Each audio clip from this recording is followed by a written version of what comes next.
All right, hello and welcome. Oh my God, it's so good to see you again. I hope you're doing well. My name is Gage, as you probably have figured out at this point. Excuse me, I'm gonna crank that down just a little bit more. I do like the Theme of Love Brawl version, but we gotta turn that down. I need to be able to be heard over it. Hello and welcome to the Shark Stream. It's me, it's Gage, it's Wolverine Wednesday, which means it's time for some more X2 Wolverine's Revenge, because for whatever reason I have committed to the idea of getting through this game before playing... Excuse me. Before playing games that don't actively frustrate me to interact with. It's not to say they're good, though some of them are.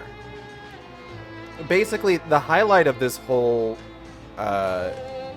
this whole experiment that we're doing here is going to be X-Men Origins Wolverine for the Xbox 360. I want to go ahead and just put that out there right now.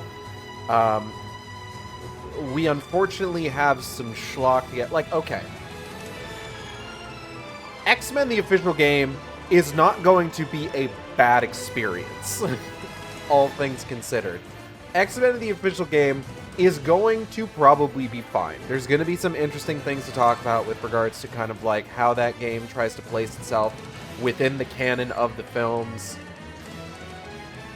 How at the time that worked, but now, goddamn, 18 years later,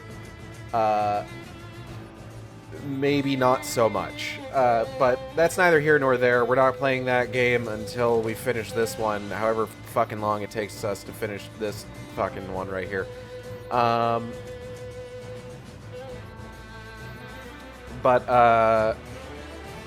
Yeah. I've still been rewatching the X-Men movies in my spare time. That's been fun. I'm on The Wolverine right now. And I was thinking I might circle back to the other ones briefly, because I want to do a thing where like I pick a scene from each movie, in a particular scene from each movie that I really like, and talk about it.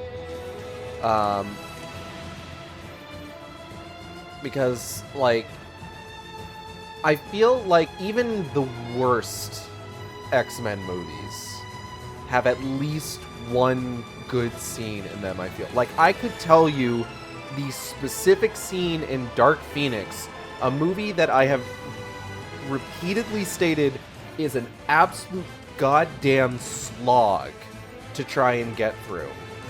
There is a specific scene that I can think of, that I can picture in my mind, that is actually probably my favorite scene in that movie. Because it speaks to the sort of like thesis statement of X-Men, and like of some of the allegory. The X-Men movies are a wild fucking time when you try to sort of like pick out the allegories and metaphors, because the first two movies, directed by a gay man, centered the X-Men as a metaphor for specifically gay people, but kind of like broadly queer people in general. You know, the one thing that everyone tends to point out is, you know, the have you tried not being a mutant? But also there's like, you know, there's the whole like, oh, do we want our children taught by mutants to go to school with mutants? And it's just like, it's the same sort of like gay panic shit that's been going on since like the 80s and prior to that. Not even just the 80s, like goddamn, there's like black and white fucking PSAs warning children about the dangers of the homosexual. It's awful, awful shit.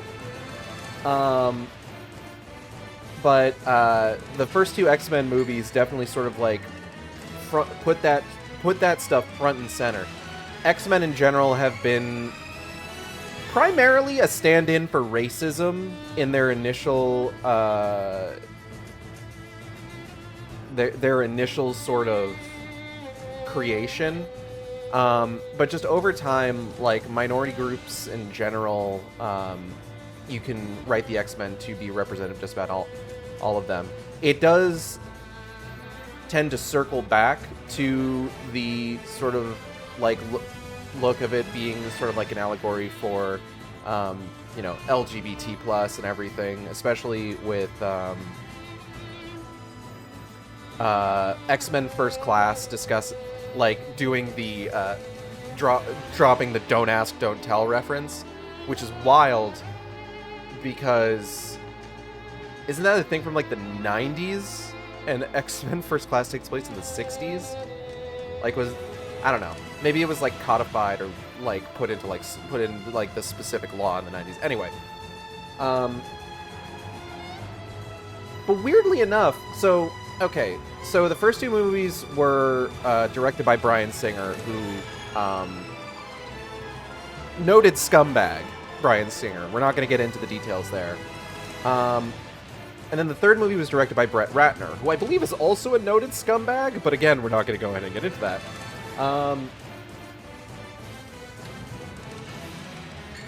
And the thing about the third movie, about X-Men The Last Stand, is that I don't know, it at first glance, it doesn't feel like it's an allegory for, like, the queer community or anything, necessarily. Like, I'm sure you could, like, talk about, you know, the idea of, like, the whole Cure storyline. But to me, ever since that movie came out, the way that I've looked at it is I've looked at it as it centers the allegory of the X-Men as a metaphor, or the metaphor of the X-Men as a metaphor for disabilities. Where it's just like them pushing like, oh, it's a cure. We have a cure for mutation. And like, especially because, like, you know, you talk about, like, this was a huge discussion, I remember, during like the mid-aughts, with regards to like how things like physical and mental disabilities were treated, how they were viewed, and how people talked about them. And just like, see, I thought this holds with We Have a Cure for Mutation, but I see Disability Part 2. Yeah, believe me, I'm getting to it. The big thing is like the discussion after the cure is announced with regards to like Storm and Beast discussing like Storm being like very proud of her status as a mutant, being like, oh, who would take this? What kind of coward would do something like this? And Beast rightfully pointing out, just like, hey, look at yourself and look at me. It's not necessarily a bad thing to maybe want this. And then Rogue, the woman who can't physically touch someone's skin without sending them into a 3-week coma, wanders into the room like, oh, hey, cool, they can cure us now? And Storm, who is a walking Geneva Convention violation and has the ability to control the weather, which is a dope-ass power, if we're being realistic here, walks up to her and says, there's nothing to cure, there's nothing wrong with you. And it's just like, Storm, look who you're fucking talking to, first and foremost. Can you perhaps understand, like, and this isn't even just like, you know, the Rogue that everybody knows and loves. This is movie Rogue, who has never had the chance to fucking sap Carol Danvers of all her fucking abilities as Captain Marvel, and thus gain super strength and flight. So she doesn't even get that. She has the particular dog shit luck to only have the sends you into a coma for 3 weeks ability. Like, she doesn't even get the cool part of being Rogue. She just gets the part that sucks.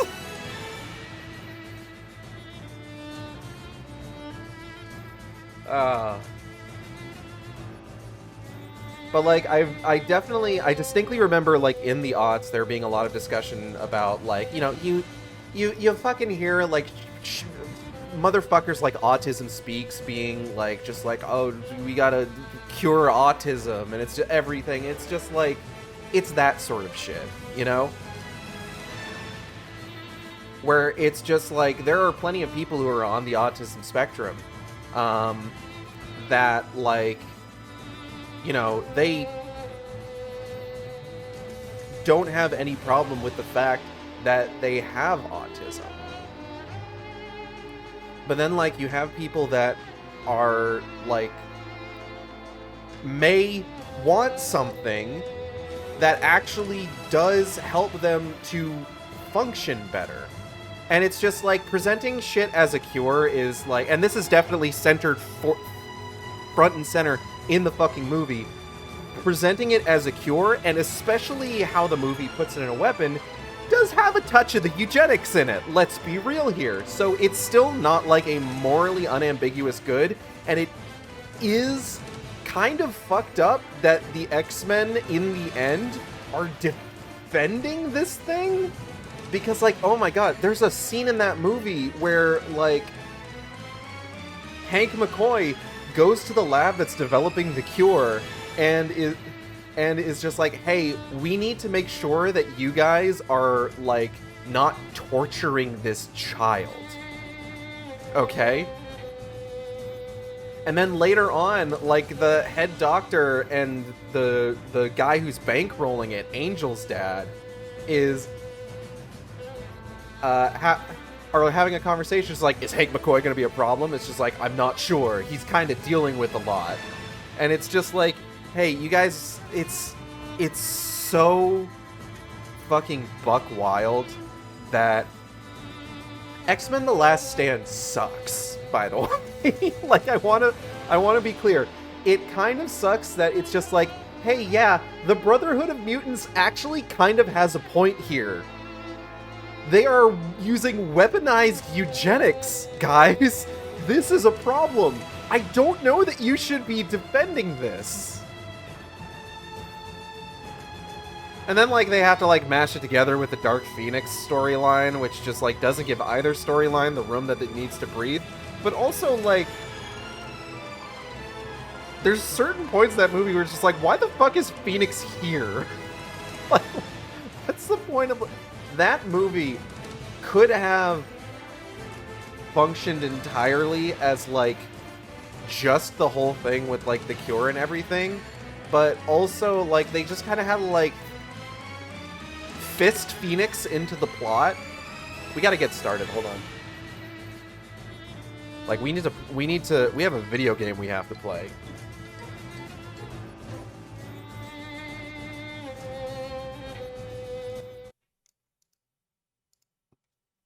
Where the fuck is my controller? Hold on. God, that's a long board.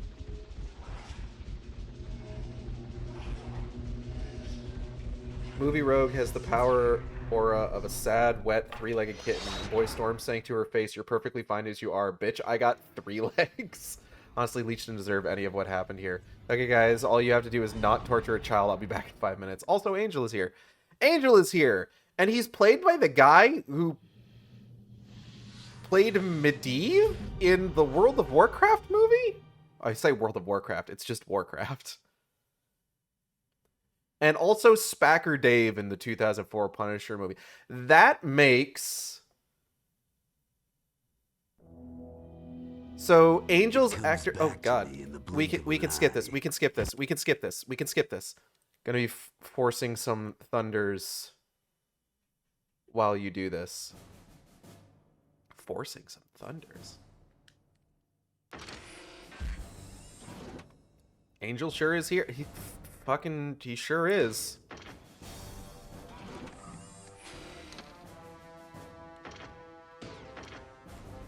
Yeah, like some kind of thunder force of the second kind.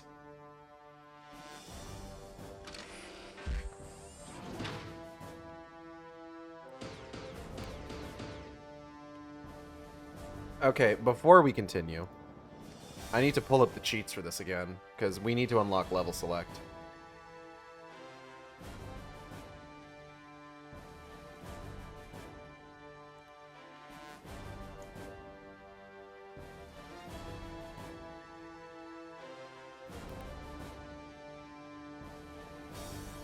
Anyways, it's because they wrote themselves into a corner by teasing Phoenix at the end of this game's movie, and they had to use her.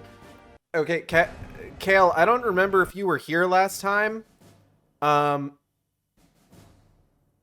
This game has absolutely nothing to fucking do with X2 X-Men United. That's a little fun fact for you. Just before we really get into it.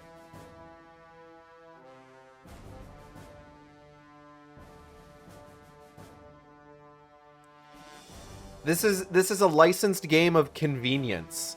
It's like they were already making a Wolverine game, and then they're just like, hey, we got this movie coming out where Wolverine's kind of a major character, as is his backstory. Do you want to just, like, Amazing Spider-Maning it here, are we? No! Not even that.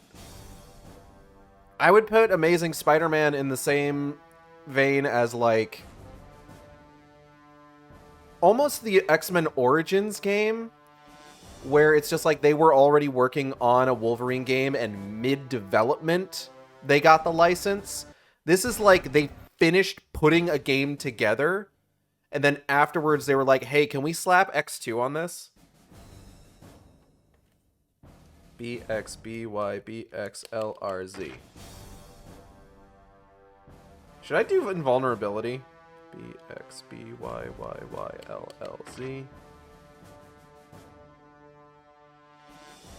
I might do invulnerability. I don't think getting killed is what's so Amazing Spider-Man 2ing it. No, it's not, like, it's not even that.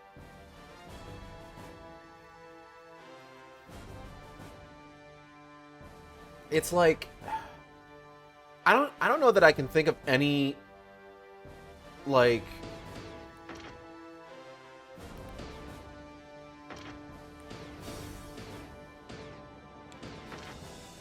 okay, I think we were on Grim Discoveries, weren't we?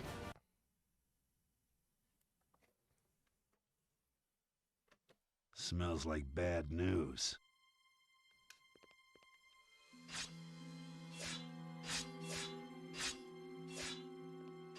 My job is to misrepresent every analogy you put forth in the stream, it seems. Apologies anyways, video game.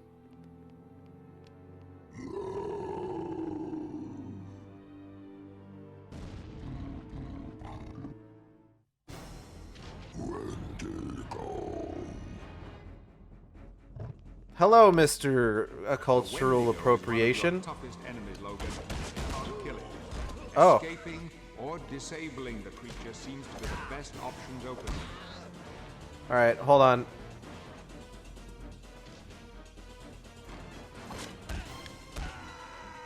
Damn it. Ow.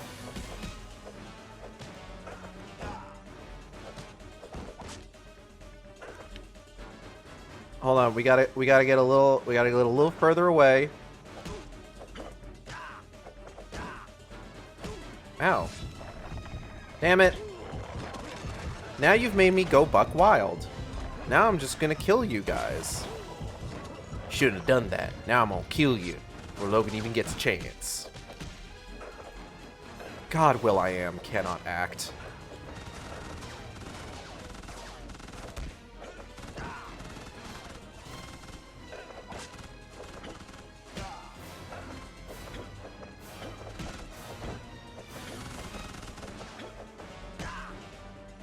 More like Will.i.am not an actor.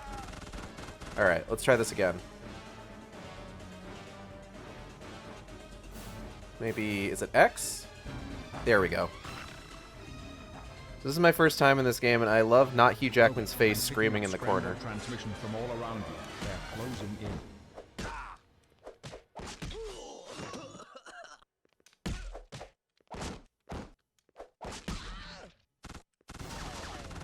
I need this guy real quick. So in other comic book movie news, since we are playing technically not a comic book movie game, but like a comic book movie game of convenience. We have a new trailer for Kraven the Hunter. Hup.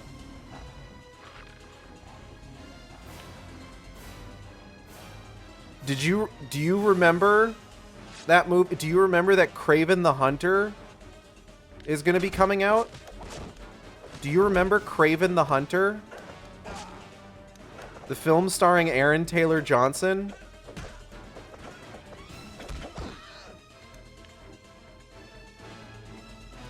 Of course you do. We got another trailer. It's coming out in December.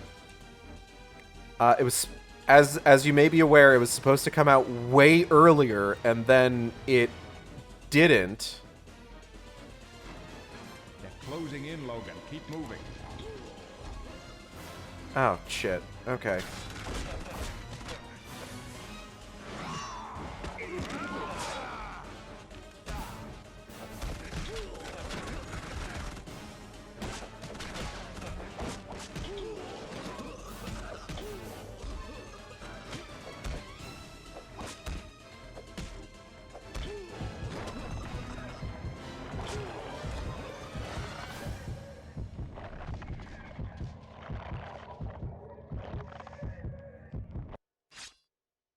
Hold on, I need to heal.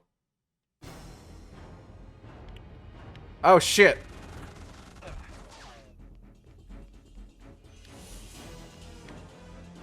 What? Really? Oh, I'm in trouble.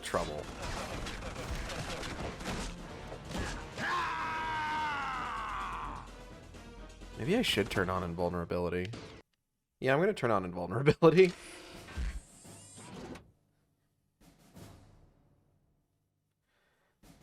BBXXYYXXLLRRZ. Oh, and let's change our costume.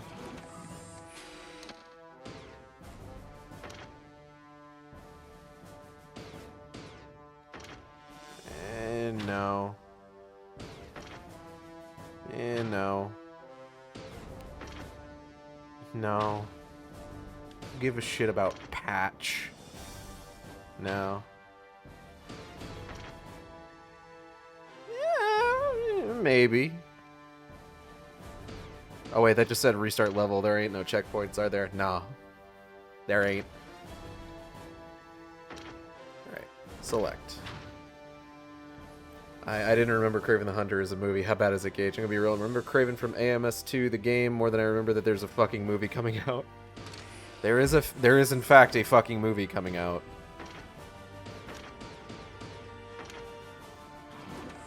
And, I mean, it's gory. It's rated R, so there's a lot of, like, blood and stuff. Smells like bad news. Satisfy the creature's hunger. Me when I gotta eat a Hot Pocket for dinner. I respectfully retract my statement about vulnerability. Good. I can't skip this. Hot Pockets for dinner, I'm gonna say. I don't know, I had a Hot Pocket for dinner. I had to sate the creature. I had to satisfy the creature's hunger. Logan, you cannot kill it. Escaping or disabling the creature seems to be the best options open. Ow. Aren't I supposed to be invulnerable? What the fuck is happening right now? Oh, hold up. Da-da. Freeze frame!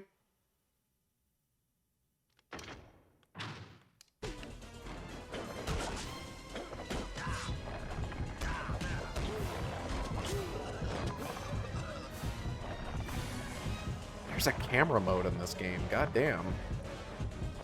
Shout out to 2004. Ahead of their time, those developers at... Who the fuck developed this game? Hold on. Those developers at,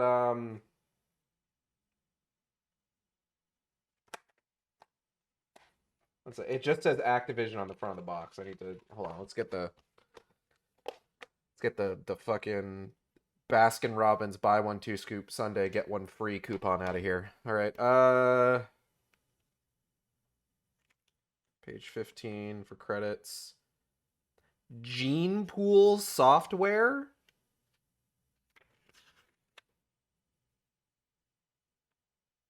All right.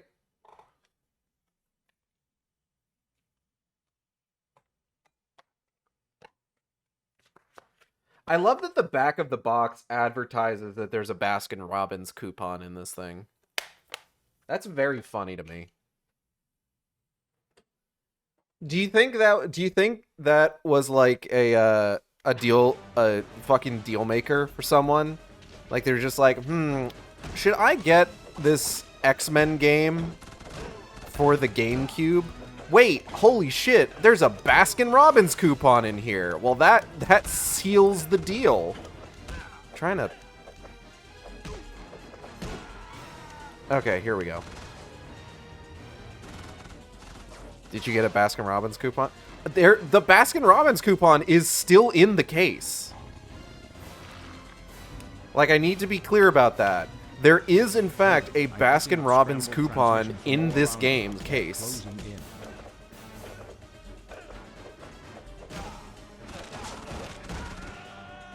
Hold on, let me just... Don't shoot me. I can't let my rage overtake me. I have to feed this man to this...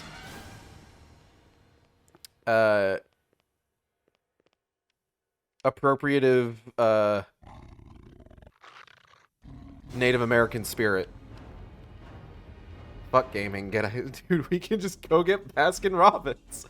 We can. It expired back in like 2005. Actually, hold on. When specifically did this expire? Excuse me. It expired September 30th, 2003. Take this game right the fuck back to get. You think I got this at GameStop? They're closing in, Logan. Keep moving. Oh, fuck.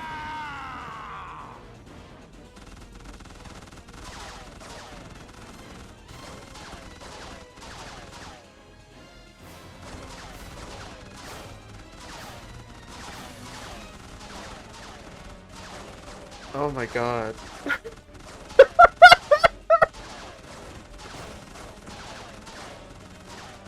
You got me, guys. Don't worry.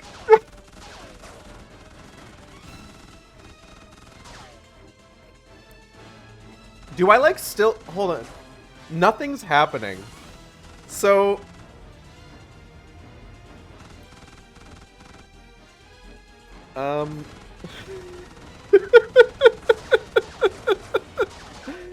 Okay.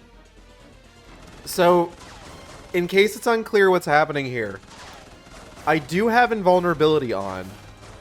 Contact with, you know, is an instant kill though. But because I have invulnerability on, the game doesn't register the fact that I've died even though I got hit with an instant kill box. So I'm just stuck here. Can I pause? What happens if I turn off invulnerability now? Still nothing. Okay. And now I can't pause, actually. Oh no.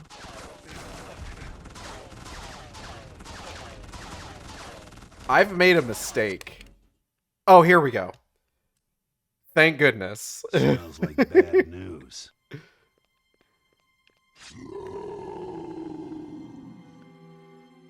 I didn't want to have to restart the whole console. Hey, do you think the invulnerability works with the insta-kill? And it fucking doesn't. Back on. Wendigo is one of your toughest enemies, Logan. You cannot kill it. Escape Wendigo is one of your toughest enemies, Logan. You cannot kill it. Do you think Professor X has any issues with me, like, feeding dudes to it, though?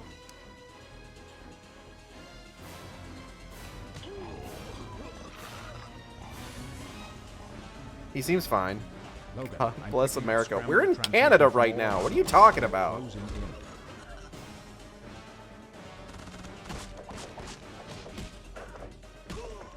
I know I said Native American, but we are in Canada.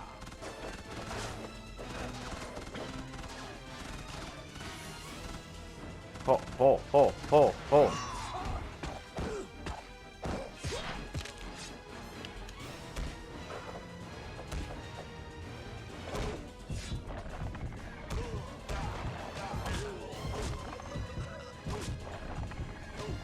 Let's just give this guy a second. Canada is a part of America, yes. I guess so, yeah.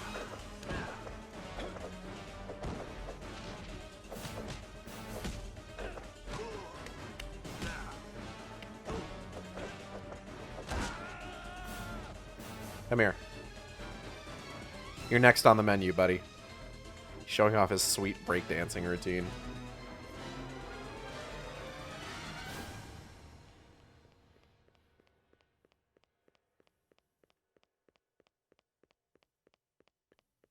Huh. Nom nom.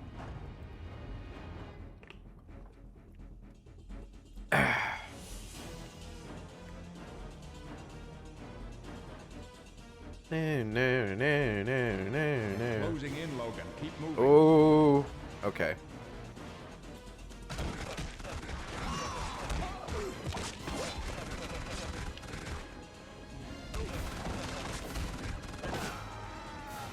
Taking you with me. Keep moving. The longer you stay in one place, the more danger you'll be in. All right.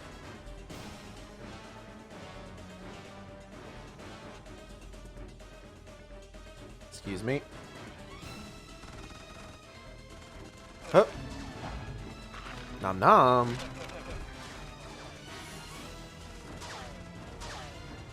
Ah, skulls. It's really dark in here. Hold on, I have like a...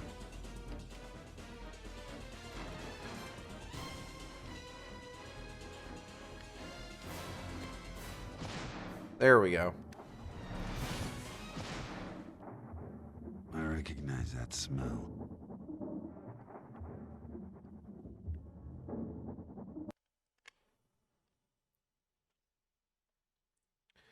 Every time I see Strike in the corner, my brain is playing the Wii bowling jingle. Flashlights weren't invented in 2002. It's true.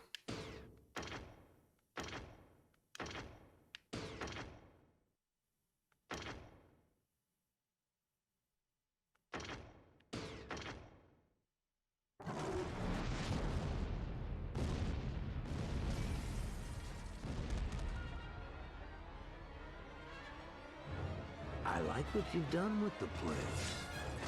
Oh. Ah!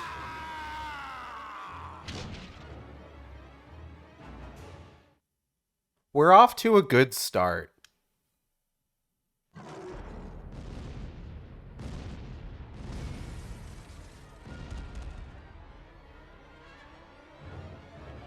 I like what you've done with the place.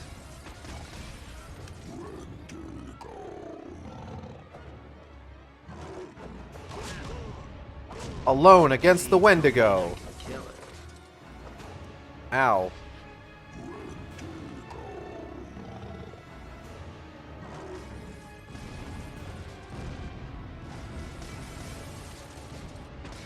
Ow.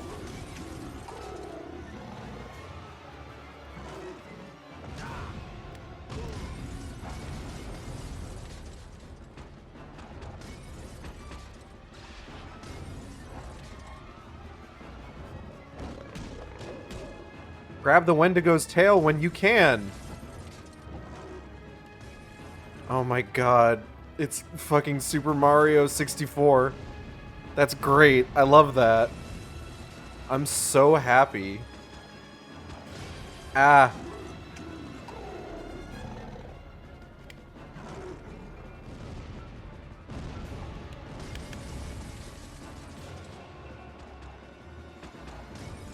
Ah, fuck.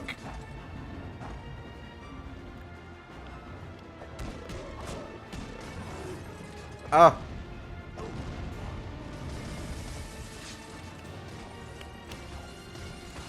Fuck.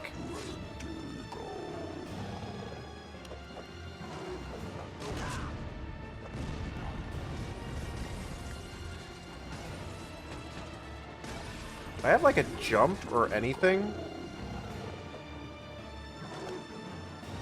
Oh, I do. Okay. What? Well, I thought that would make getting out of the way a little bit easier, but evidently not.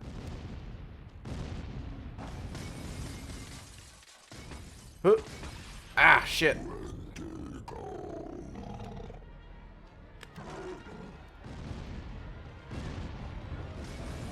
Huh. Huh. Ow.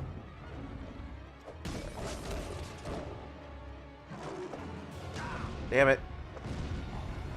So far, I've managed to do the optimal thing once.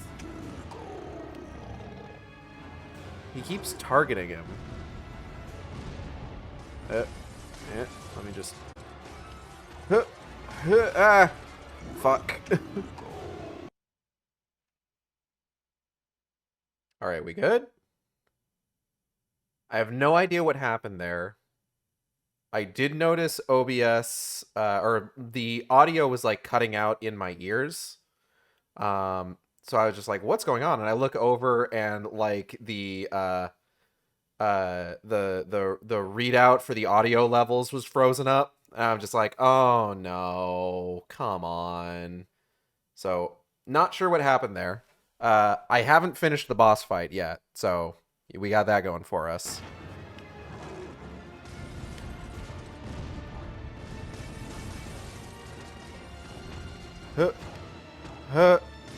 Ah.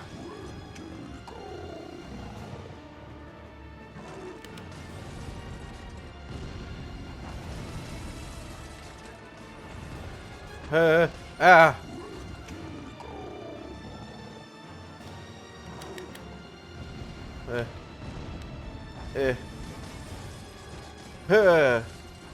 God, why? This boss fight sucks, by the way.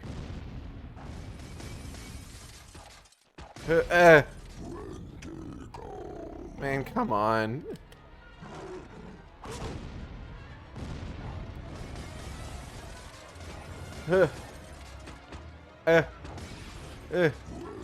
Come on, man!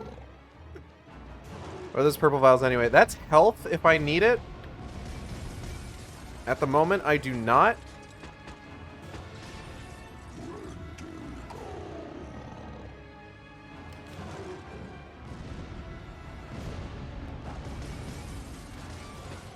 Not sure what the optimal...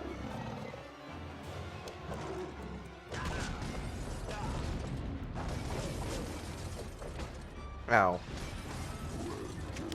Not sure what the optimal strategy for this is supposed to be, but whatever it is, I can tell you I'm not doing it. Fuck.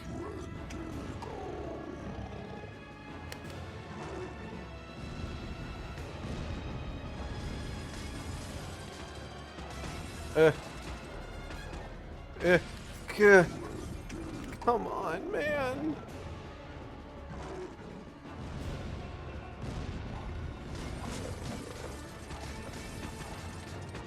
Ah, fucking. Hello, G-Man.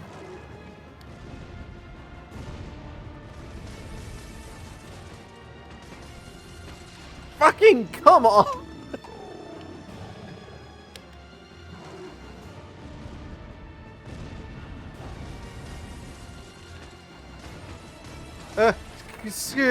God.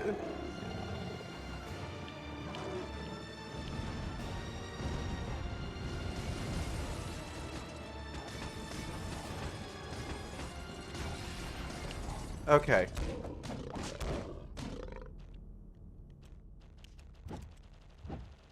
So long, Gay Bowser. Oh, he didn't like that. He didn't like that I did that. Wasn't a fan. Oh god. Ah, the crystals! Okay, I see what it is. He's got the run meter, and I need to. Fucking goddamn it! But every time he hits me, it resets, and he does the big ground slam shit.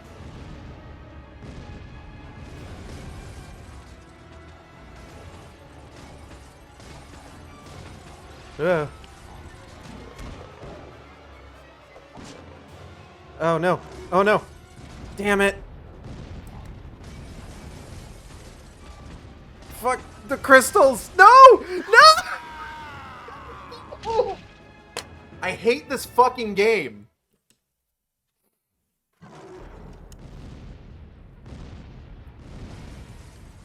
Oh, okay.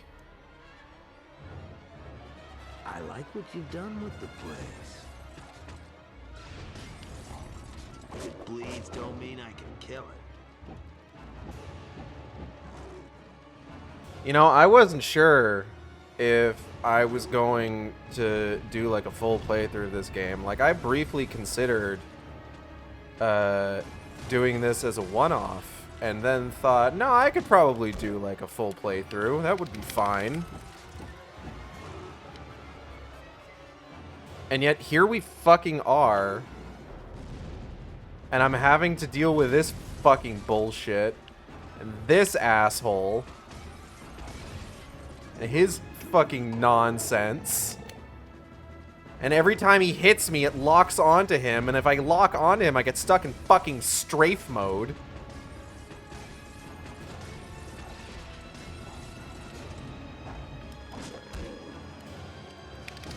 And I move way slower. You know what you deserve after that? Is a basket of wabbits.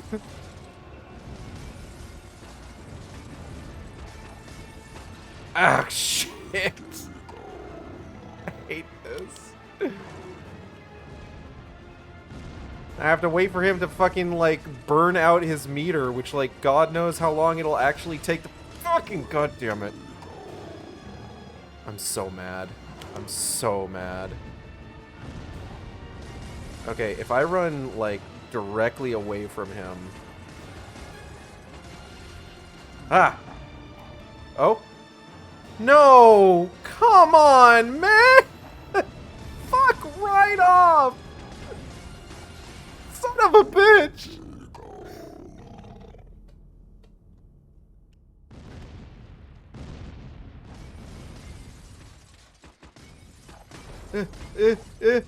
Jesus fucking goddamn it! I'm so mad. I'm so mad. I'm so tilted.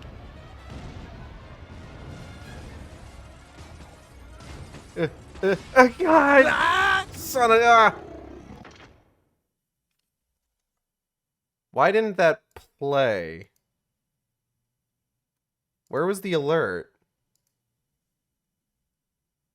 Everything is breaking down. But thank you for the $15. I appreciate it. I don't know what the message was. No, no, no, no, no, no, no, no, shit!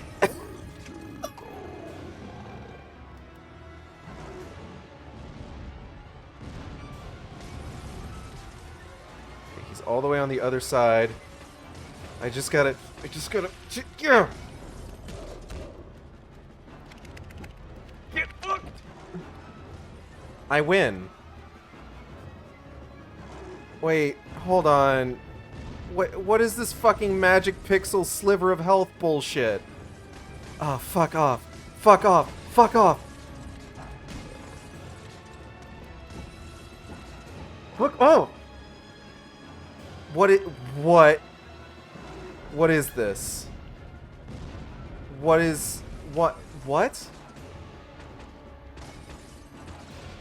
Oh, come on, man. No, I saw it. That went away, and then it came back. Why is this happening to me?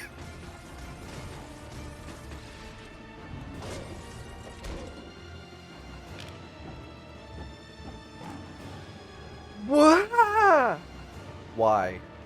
I don't understand.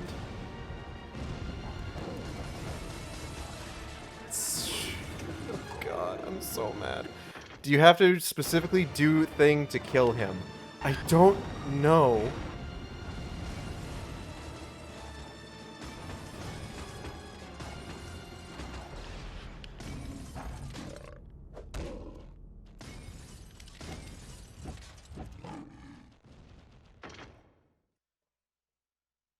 Okay, hold on. It's absolute fucking nonsense. I'm just so fucking mad. X2 Wolverine's Revenge boss fight. It's not how you spell revenge.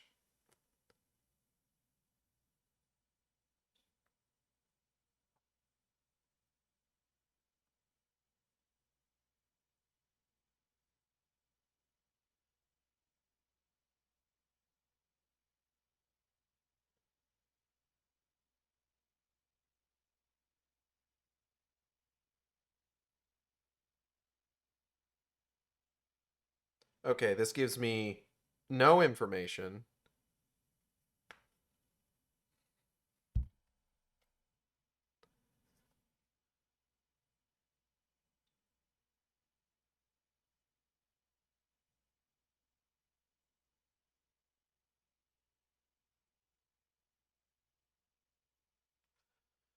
Apparently you are just supposed to throw him off the edge, but because it doesn't get, well, okay, hold on. Maybe we can work this. Maybe we can work this. Son of a fucking bitch. What is the goddamn... Hold on. Where's the fucking manual? Is there a dodge button that I am just forgetting about? Give me fucking controls. Where are the fucking controls in this goddamn piece of shit? What's this? 3 for free. Get a free 3-month subscription to Ultimate Spider-Man.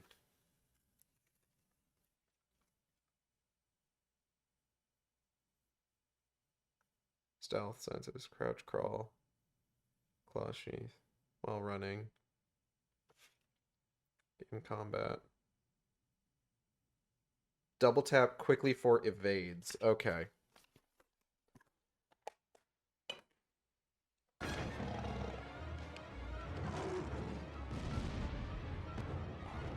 Alright, let's give it a try. That didn't work. God damn it! I hate this game.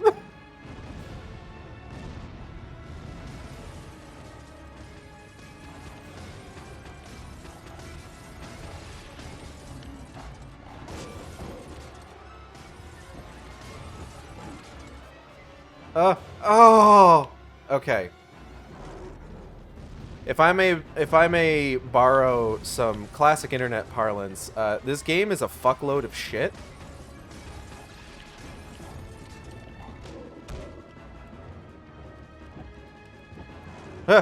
No! Not that way! God damn it. Alright.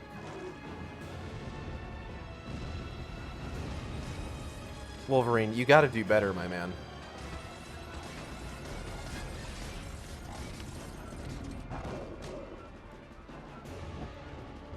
Huh. I did it. What? Now all I gotta do is knock you out. Uh-huh.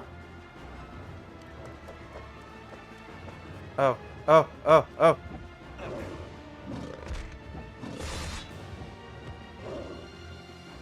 I survived the battle. Now you may be wondering, why did it say I survived the battle and not that I defeated the boss? Because it's gonna pull a Bayonetta 3 on us.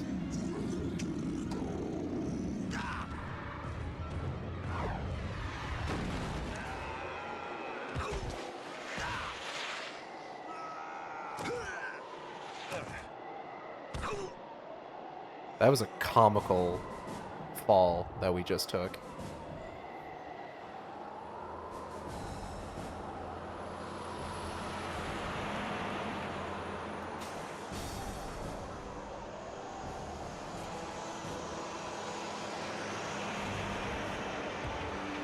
We haven't gotten any sort of word on what the rating for Venom: The Last Dance is going to be. But it's going to be very funny to me if the third and potentially final Venom movie is still PG-13.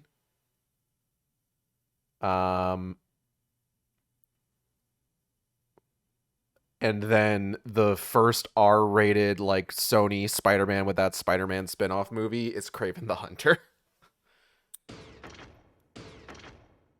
Like, that is comical, is what that's going to be to me.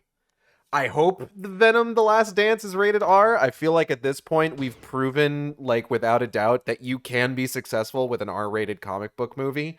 I mean, just fucking look at the goddamn Joker movies. You look at The Suicide Squad, Harley Quinn.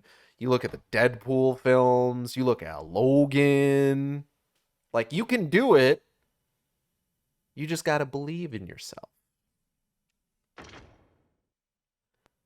Not that the Venom movies haven't done a fair amount with a PG-13 rating, but it would be nice to see Venom very gorily bite someone's head off. I'm just saying. I think it would be funny.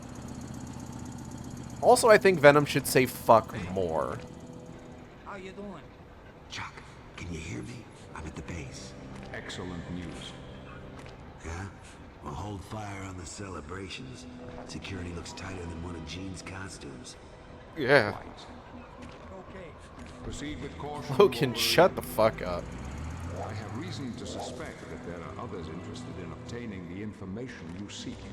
Others who bear you ill will.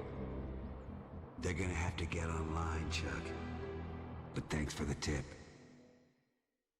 Alkali Lake. My spiritual home. Don't be too noisy, Logan. This place is riddled with enemy activity.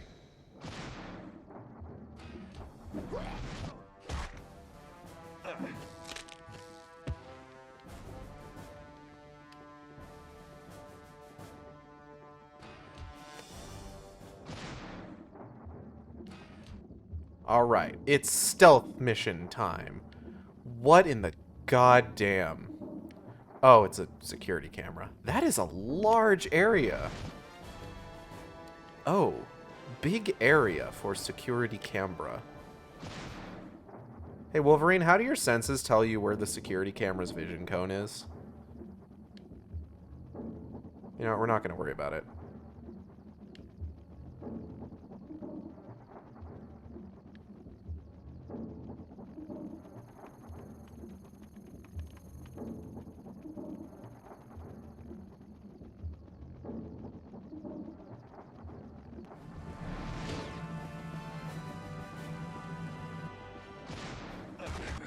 Oh, this is fine.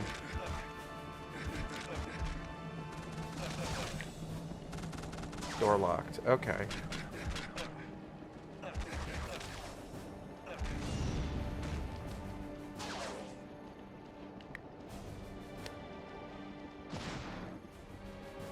Can I not? Oh, I gotta... Right. He can smell the light. Bury the light deep within. Home. It's a combination lock. I You're a hate combination. combinations. You're a combination.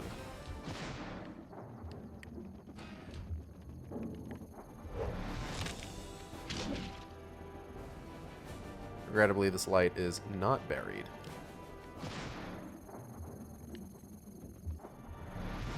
I like... Damn.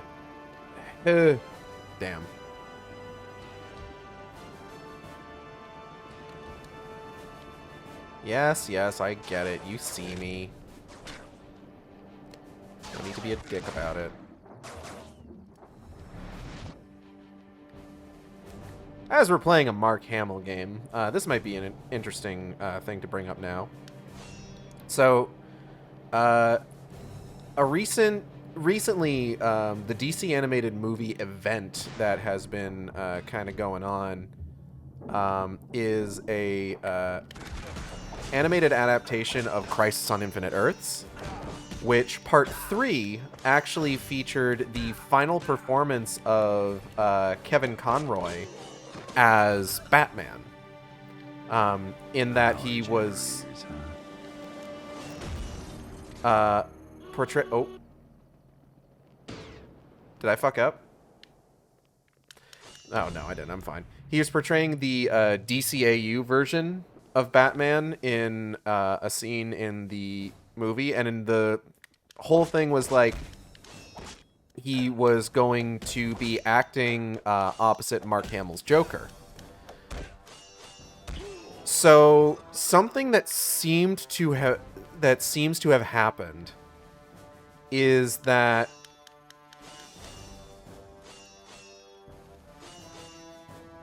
the version of the movie as released either doesn't actually feature Mark Hamill as Joker, or features a bad take of Mark Hamill's Joker. It's essentially, the way that it's explained is that it was a temp line. It was a temp line put in as like a placeholder for what the actual line was going to be. What the actual performance was going to be. It did get updated in digital versions of the movie, and I assume that they're going to probably do like reprints or something to that effect.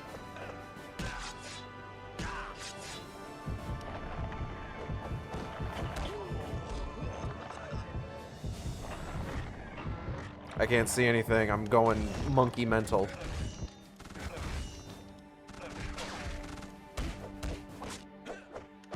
But I saw what was essentially a side-by-side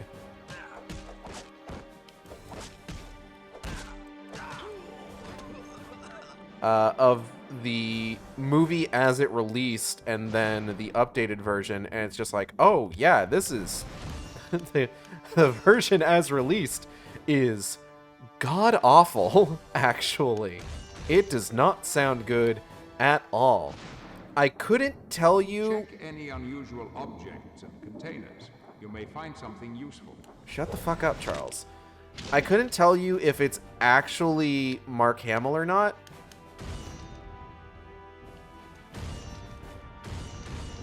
Because, like I said, it could be Mark Hamill, just like a bad reading that was just used as kind of like a placeholder.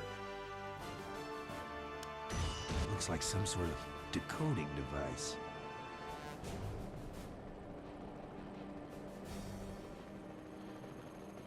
Okay.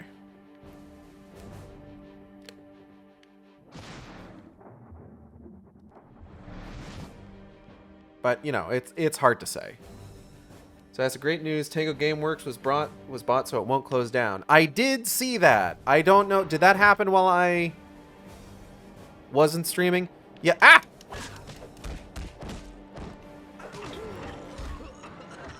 Tango Gameworks was purchased by Krafton, the developers of PlayerUnknown's Battlegrounds and the publishers of the Callisto Protocol.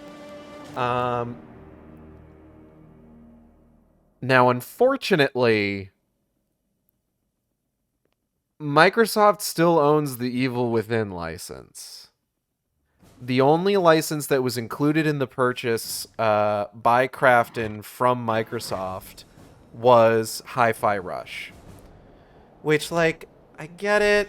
Hi-Fi Rush is the one that is, like, it's the award winner. It's the big one. It's what everybody was really upset about. But, like, man, what about me? What about the things I care about? You know?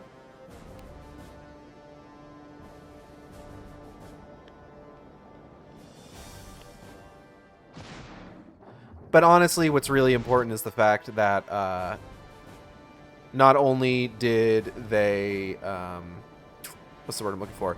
Not only did they buy the studio, but they rehired everybody who was let go, which is neat. Why didn't the multi-million-dollar corporation think about my needs? Yeah, that's what I'm... You see, that's what I'm talking about.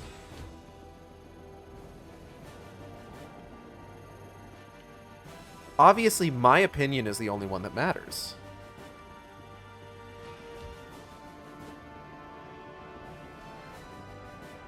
Why is my face flashing red?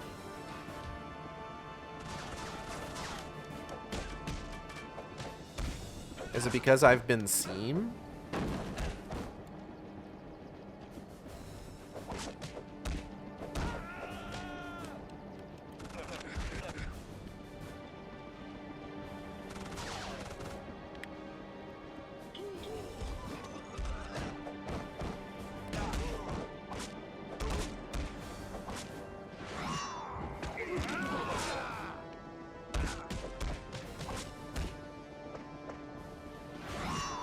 Let me just...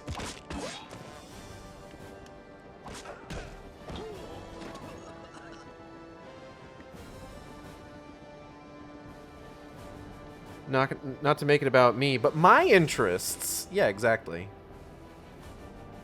Because as we know, my opinions are the ones that are objectively correct.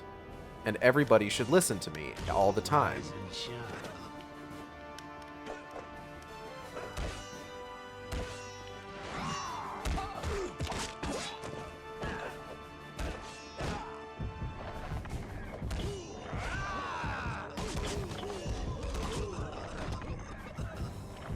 These guys slept through the whole thing. That's kind of impressive.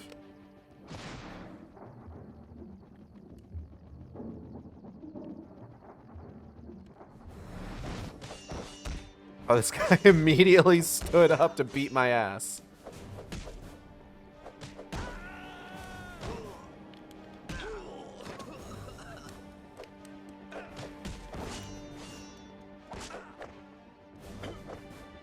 They've been working 7-day shifts, giving them a break.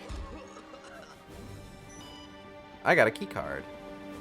I got a key card. I got a key card. Testing area. What are they testing? My fucking patience? I don't have a spidey sense, but something's not right here. What? Why do you say these things, Logan? Ow. Okay, hold on. How do I... Here we go. Logan, why you reference Spidey sense? Security breach detected. Yeah, that would be because I... Oh! I don't think that was supposed to happen. But I don't know for sure.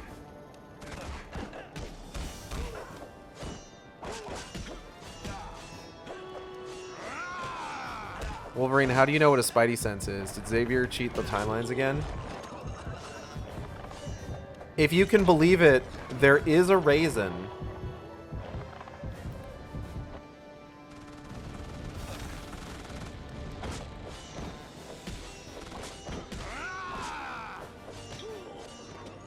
Oh! Oh!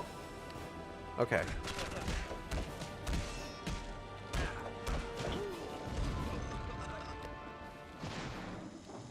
Ah, there's mines.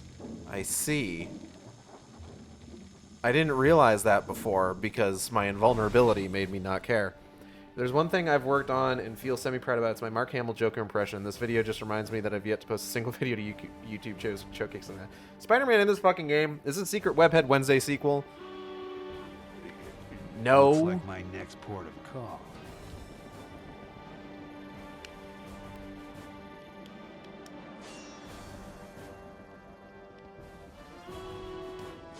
Benoit Blanc voice? No. I actually don't know where that was. So that's kind of a problem. I'm on fire. Haha, I'm on fire.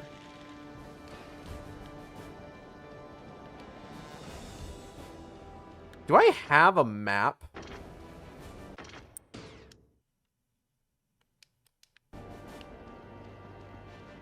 Oh, here we go. Maybe this is it? Excuse me, sir. I'll be taking control of this gun turret. Why am I talking like Joe Cool? Hate that guy. I gotta give myself one of these. Oh, right trigger. Got it. Disable the electric fence. Don't mind if I do.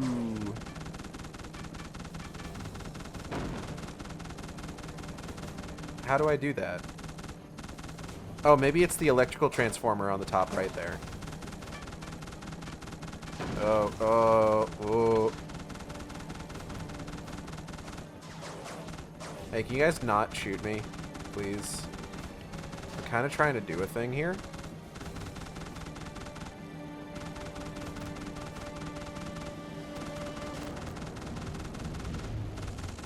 Electrified gate disabled. Infiltrate the main Weapon X building. The Weapon X building is in Maine? Preparing to exit gun.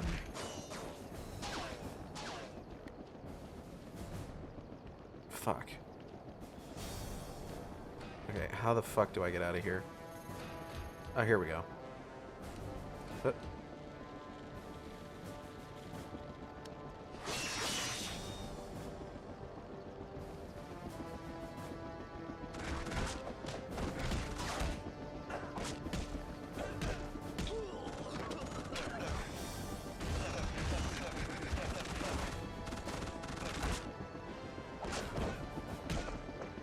Spider-Man might not be in this game, but Wolverine was an Ultimate Spider-Man. More like, don't mind if I do. Wolverine was in the Ultimate Spider-Man video game, yes. You fought him as Venom. With the ballpoint pen on. I have messages on Discord. Give me a second.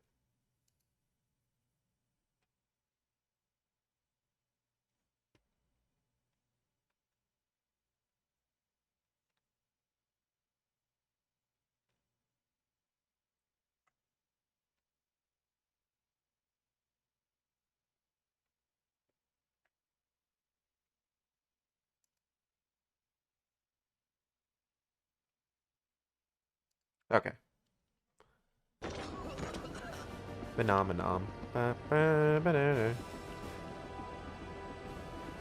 What's up here? Is this anything? Is it nothing? Is it darkness imprisoning me? All that I see? Absolute horror?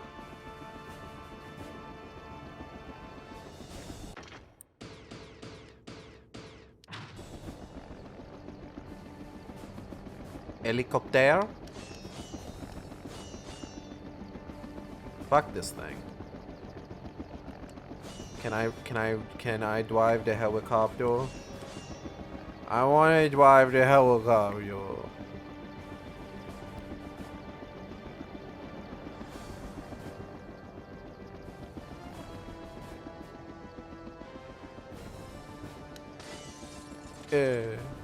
Anyway.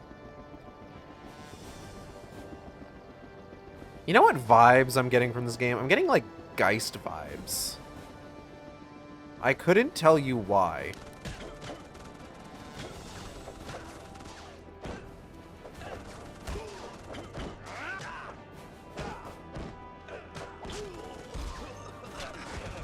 I think it might have to do with the little floating head in the top corner.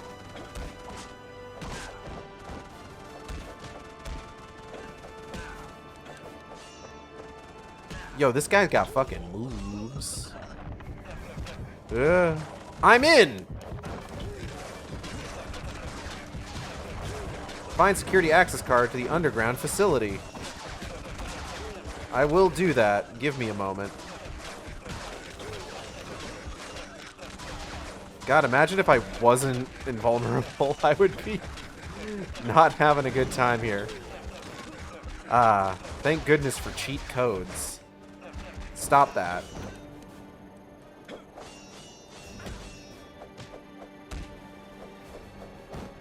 Ha ho ho ha ho ha ha ho ha ha ho ha ha ho ha. Fuck you.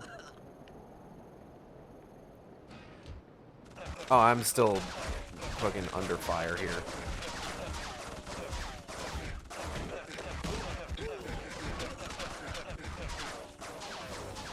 Hold on, let's just listen.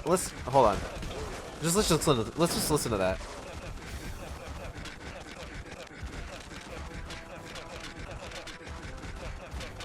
This is just what Wolverine would sound like if he was in a Banjo-Kazooie game.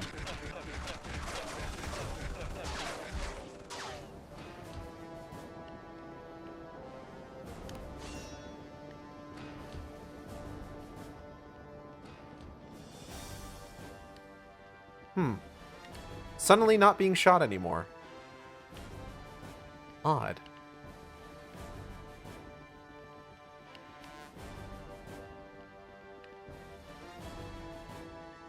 I'm the best there is at what I do, and what I do is fucking trash garbage. Fuck that guy. Fuck this guy.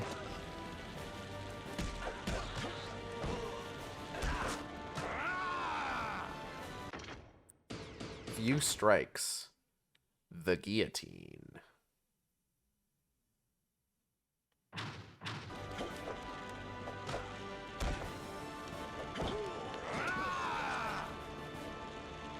So apparently I should be like, when I initiate a strike, I should also be hitting Y, if I'm understanding this correctly. So like, security breach detected. Yeah, man. I don't know what to tell you. I'm just here, you know?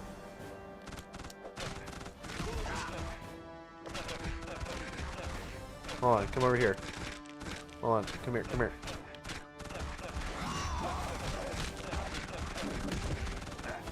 Alright, that was pretty good. Over and out. Woo! The guillotine.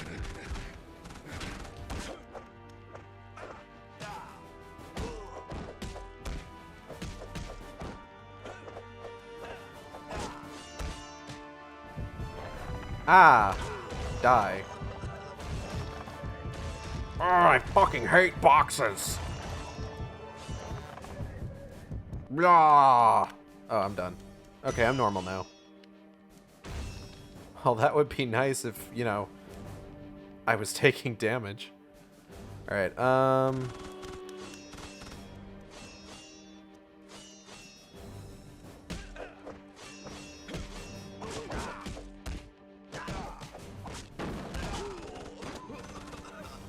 Woo!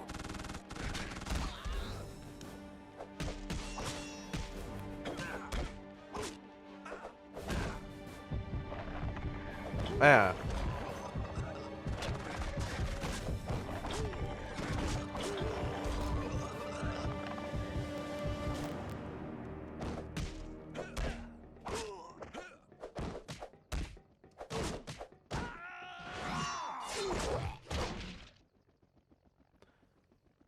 You got your Snickers, good job. Thank you. I try really hard. Program the security guns for level 1? It'd be rude not to. Shit, alright.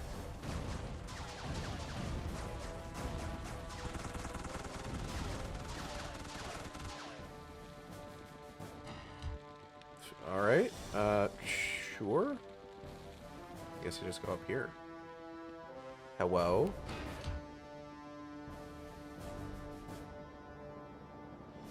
Impressively modeled dick, sir.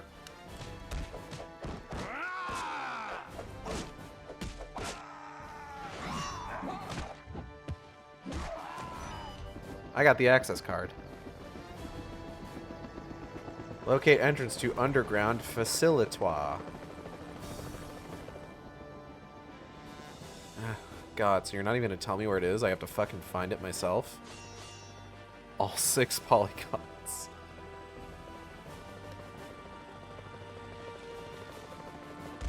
All this? Oh, hey guys. I wasn't expecting a leaving party.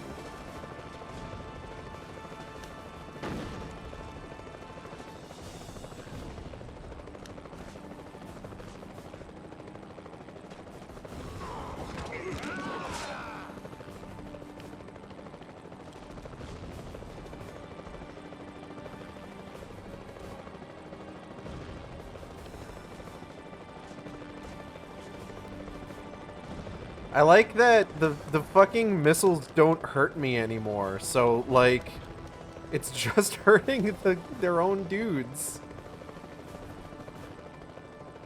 Is it over here? Door locked. Nope.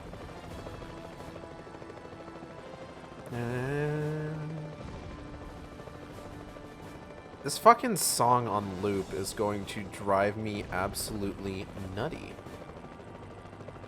Perhaps a little bonkers.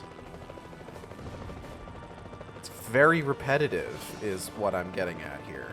I don't know if I'm making that clear. Door locked. Okay. How about over here? I'm in! Beefed up security since Ah!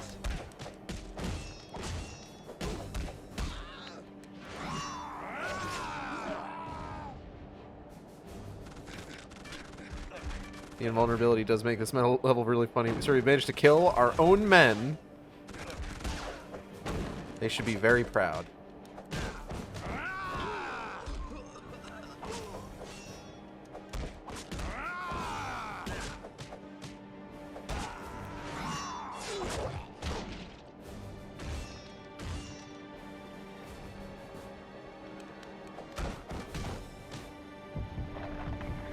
Bam!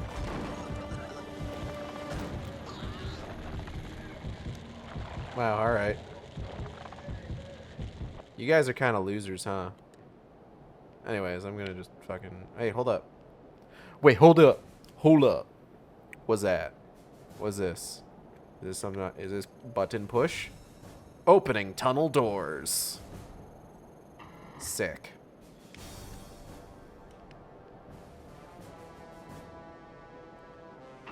I really hope there aren't any more, like, weird puzzle bosses. I hope everything else is pretty straightforward. Oh, hey, guys. Take him down.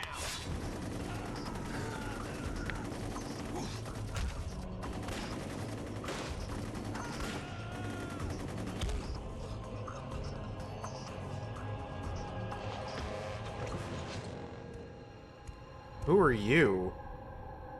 Am I supposed to thank you, or are you just a lousy shot? Let's just say, it's not your time to die. Yet. You answer to someone else, don't you? We all answer to a higher authority. Is that not so? What the fuck is with Not these quite human, facial are you? animations? You should talk.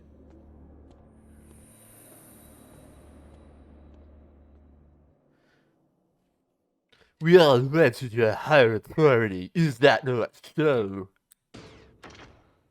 Like, sir, is your face alright? You doing okay? Oh my god, he's huge. No, Wolverine's just short.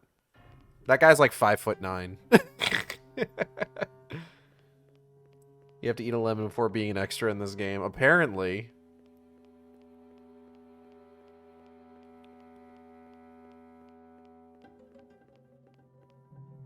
Requesting access to Sector 3.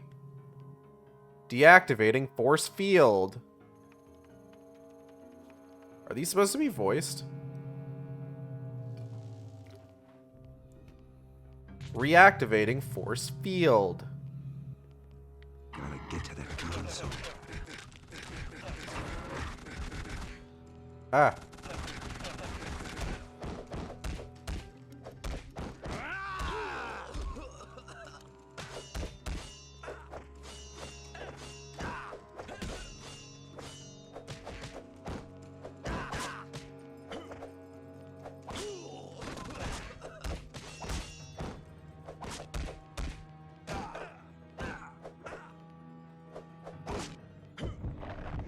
Hiya. Stop it.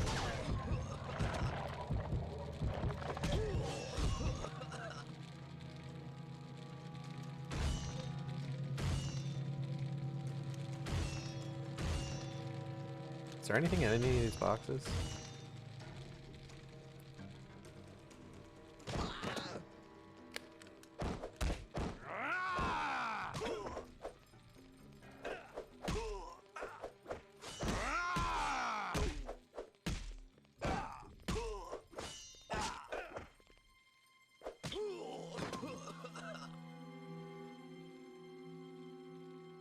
You're right, he needed an extra torso polygon.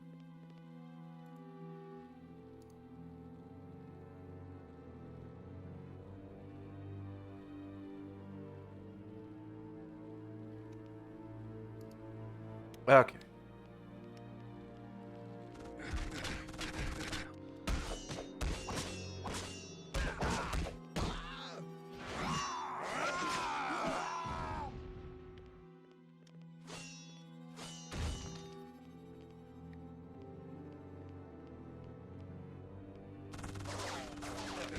Who the fuck is shooting me?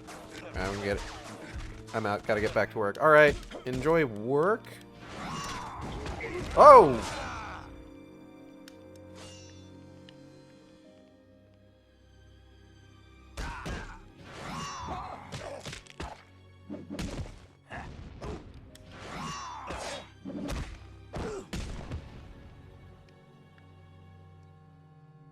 Okay. Oh no!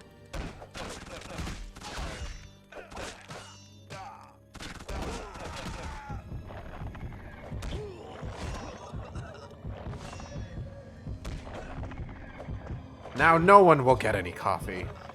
Haha. Anyway. A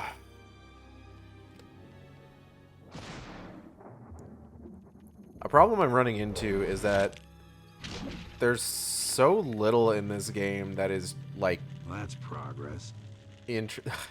Shut the fuck up, Mark. Oops, bad move. Vaporize the vending machine without reading the fake side. Do you think any texture in this game is, like, high res enough for me to actually read it?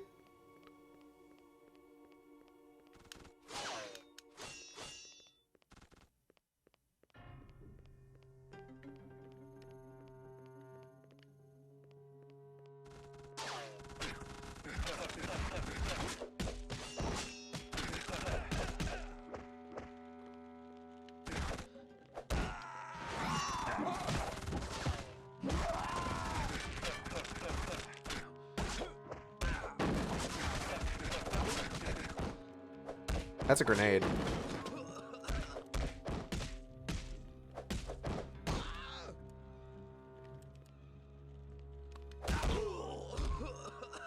I expect you to make an effort. How dare you expect me to make an effort?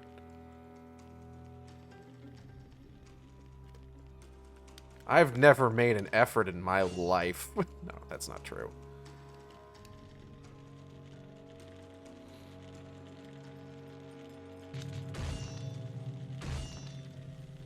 Ah!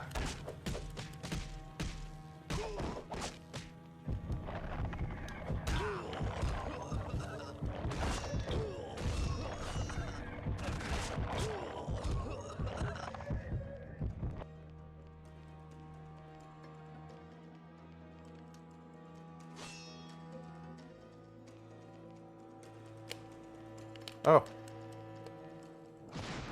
Wait, where that? Whatever. Oh, Cassie, what's up?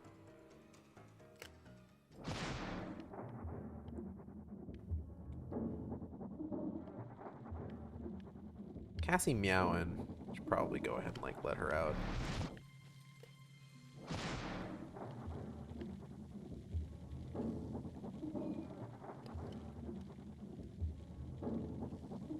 Can't do anything here. Yeah, one sec, Cassie. Ugh.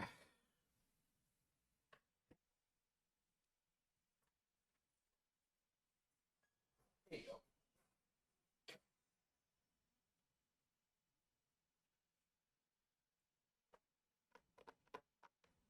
Ugh. Cassie, do you want to lead the stream? You're in my chair, so I expect that you want to play X2 Wolverine's Revenge. That's my hand. Don't attack that.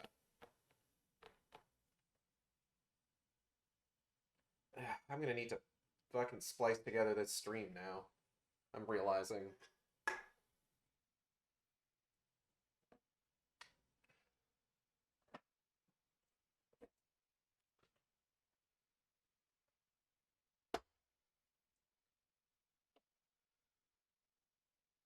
Okay.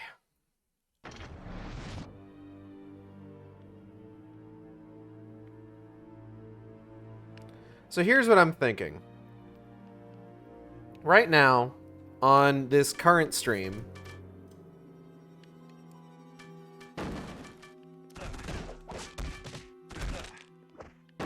Oh. Hmm. Right now, on this current stream, we are about 50 minutes in to our current go at it.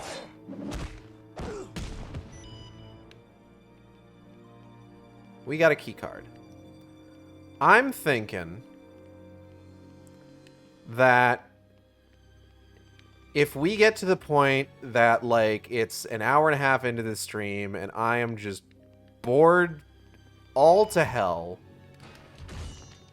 then I'm probably going to just go ahead and put in the cheat to unlock, like, maybe just the rest of the movies. Just watch those.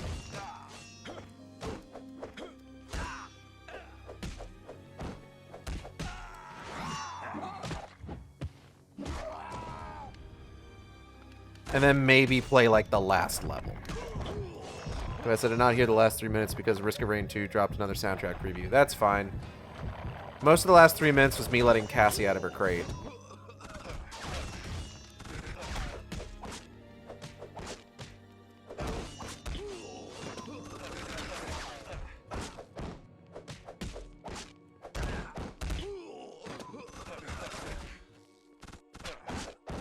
She's now licking the plate that my hot pocket was on. My hot pocket.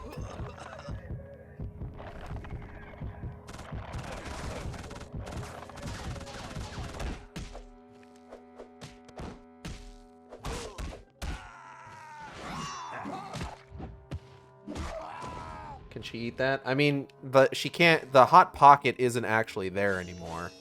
She's just kind of licking the breading up for the most part. But yeah, to repeat what I just said, if we hit the hour and a half mark on the current iteration of the stream, because I'm just going to need to, like, splice this stream in with the first part. If we hit the hour and a half mark and I'm bored all to hell and I don't want to play this game another week, then what we're probably going to do is just use the cheat that unlocks all of the video files, watch all of the in-game cutscenes, and then maybe just run the last level on its own. Damn, alright. Seemed unnecessary.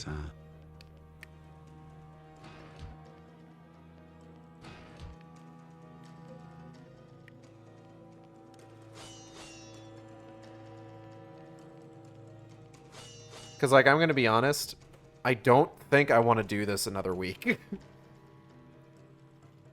Cassie, those are not stable things that you're standing on right now.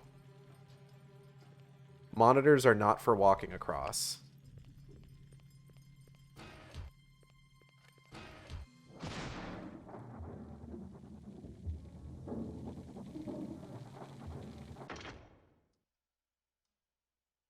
Cassie. That's it. No, head back to the go back to the shelf. You're okay. You're okay. There you go. Let me scoot that over a little bit so you got a bit more room to sit.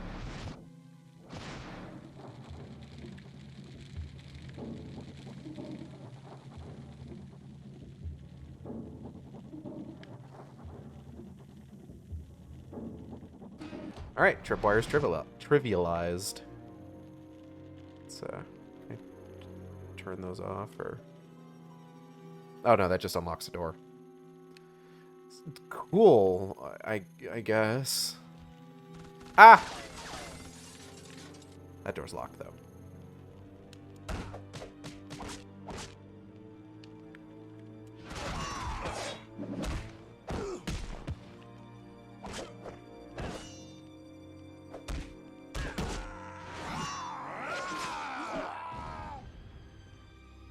Okay.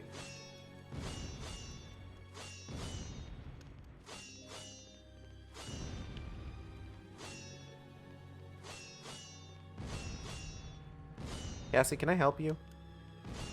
That is an energy drink, Cassie. You definitely can't have any of that. You're already full of bees.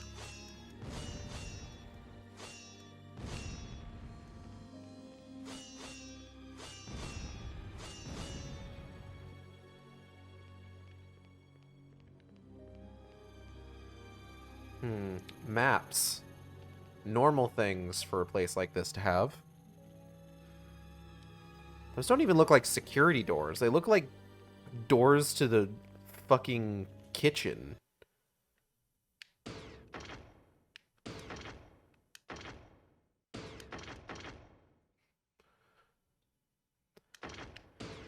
Ah, boy. Access to laboratory is achieved. Objective complete. Part 3, Ghosts of the Past. Locate mainframe terminals.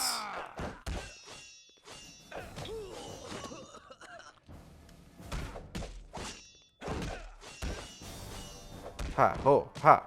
Ha, ho, ha.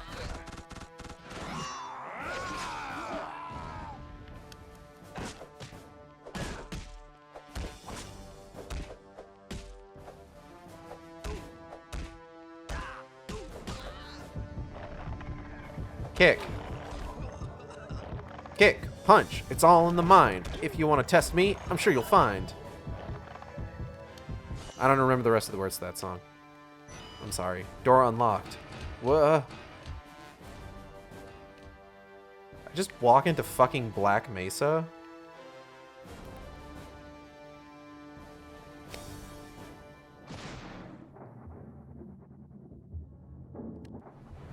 Where's Gordon Freeman?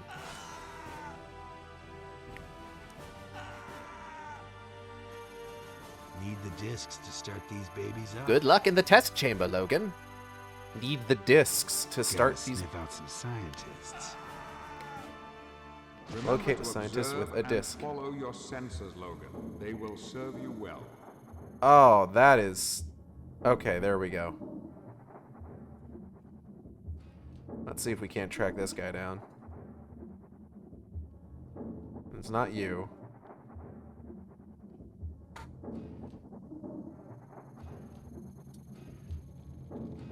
Excuse me, sir. Oh, don't be a baby. Door locked. Give me the disc now. Gotta make my way back to the terminals. Please insert disc A. Fuck, I guess I might as well. What do you think is on here? I bet it's Pajama Sam.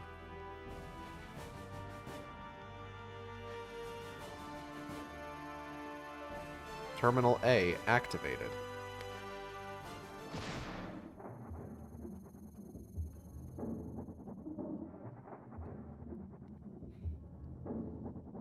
Final Fantasy 14, but just the mid.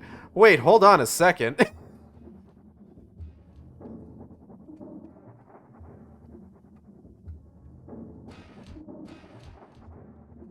Seven. You definitely didn't say 7.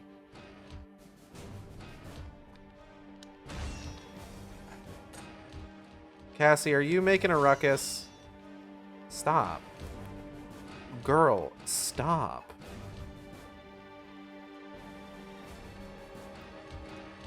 She's making a mess.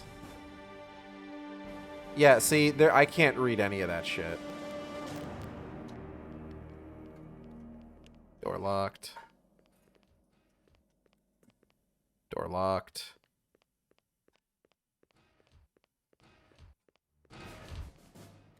I think the funniest thing about this, I don't know, I can't remember if I mentioned this last stream, but I have to play this game, I hear you have something. Gotta make my way back like, to in the a terminals. forced widescreen mode.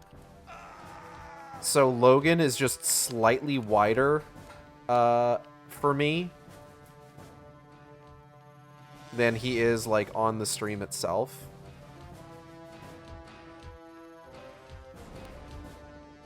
Which is very funny. You may not realize it, but that's very funny. Wide Logan?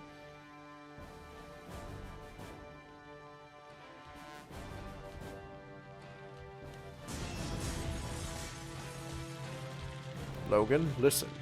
I need you to recruit a new mutant for the X-Men. His name is Wide Logan. He's like you, but slightly wider.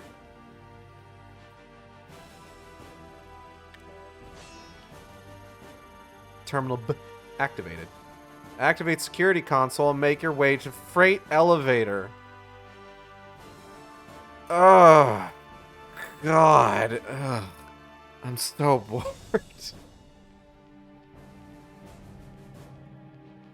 I'm sorry. This game's really boring me a lot. I feel kind of bad.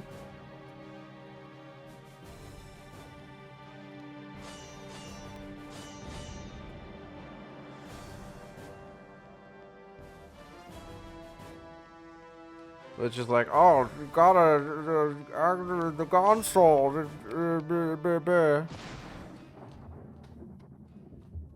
Fucking freight elevator. It's just like, I don't care. I cannot stress enough how much I don't fucking care. None of this fucking matters to me.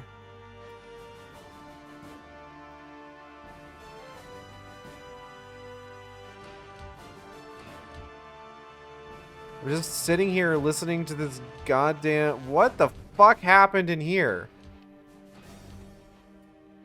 I'm just sitting here listening to this looping music, and it's annoying more than anything. Where the fuck do I go? Oh, how do I get up to that fucking console? I don't understand.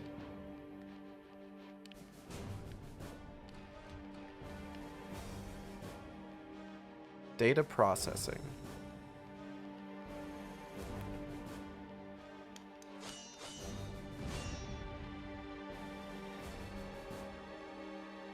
It's fucking Deus Ex ass. Here we go. Logan, listen to me. I need you to go into GameStop and pick up a copy of Bambi for the PS2.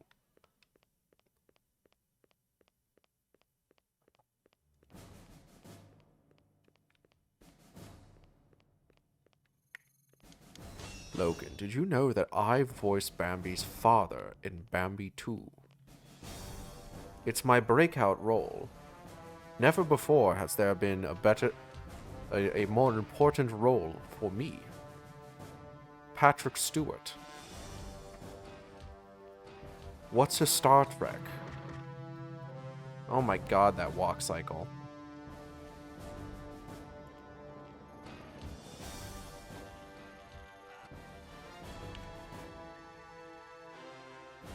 Hold on, I clicked something on my computer and now it's taking forever to do anything.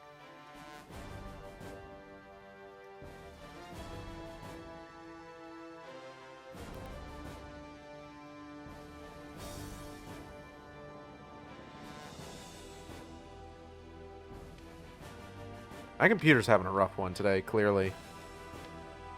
None of my programs are working right.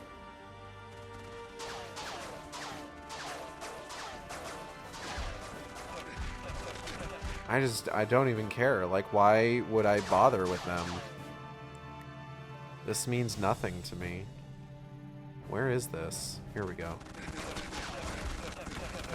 Okay. There were all those doors in, like, the rec room area that opened up. Let me go check that out. Excuse me.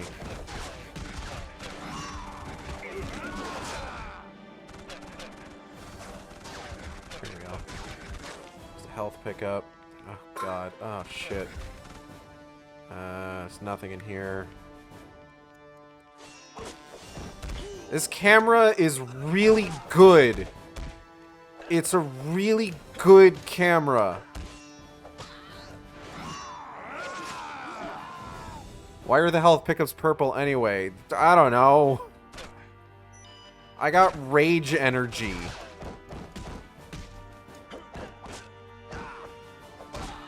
If you can believe it, I have obtained rage energy. I am rapidly losing my patience with this game.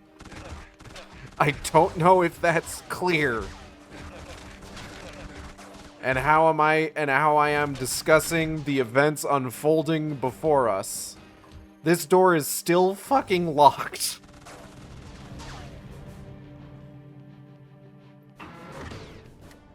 Excuse me. Door locked.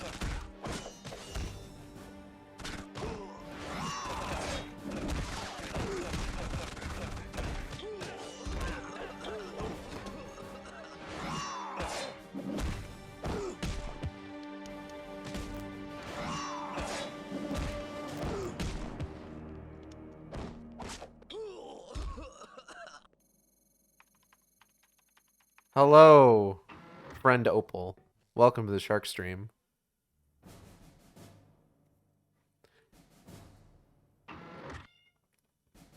What's up, Cassie? Wolverine! Over here! What? What? Yes, hello, I am Wolverine. I'll help you get past security if you deal with the guards. Let's go. Okay. Kill them! Hold on, guys. Guys, wait. Fucking, hold up. Shit. Alright, hold on, let me just... I gotta just... Damn it. Alright, 1 second. Maybe I just gotta... Okay, that's way easier.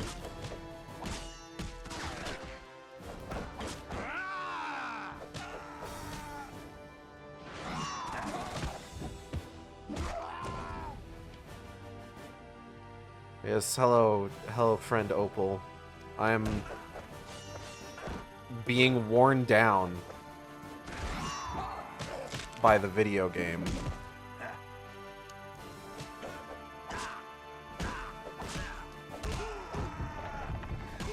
Kick. Kick. Now I can let you out of here. I mutate you with a lack of ability to be worn down. No? This is not how that works. Let's go. There's more of them!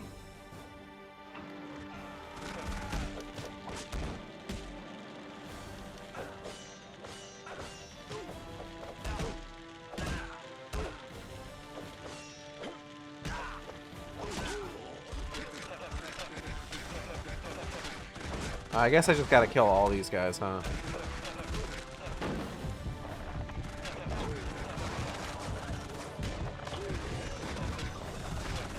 Yeah.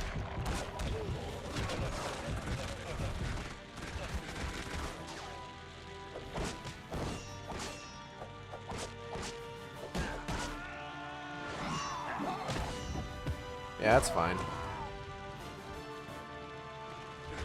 Oh my god, the fucking camera.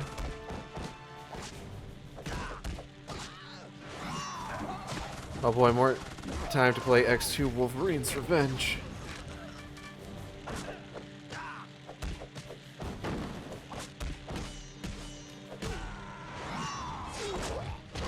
Well, I'm only probably going to be actively playing it for another, like, 20 minutes or so before I ultimately decide, okay, this has gotten to a point where, like, I cannot deal with it anymore. And I just unlock all the cutscenes, watch them, and then maybe play the last level. Wolverine! Over here!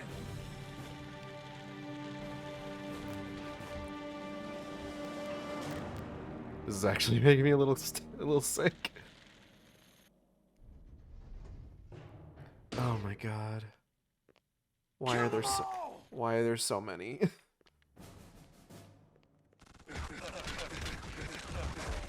I'm trying to imagine what playing this would be like. Cassie, what the fuck are you doing? Goodness gracious.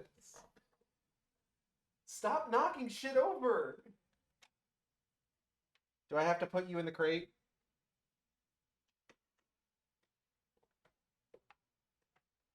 Do you have to go to gay baby jail? Ow. That was claws in my leg. Could only imagine playing this garbage.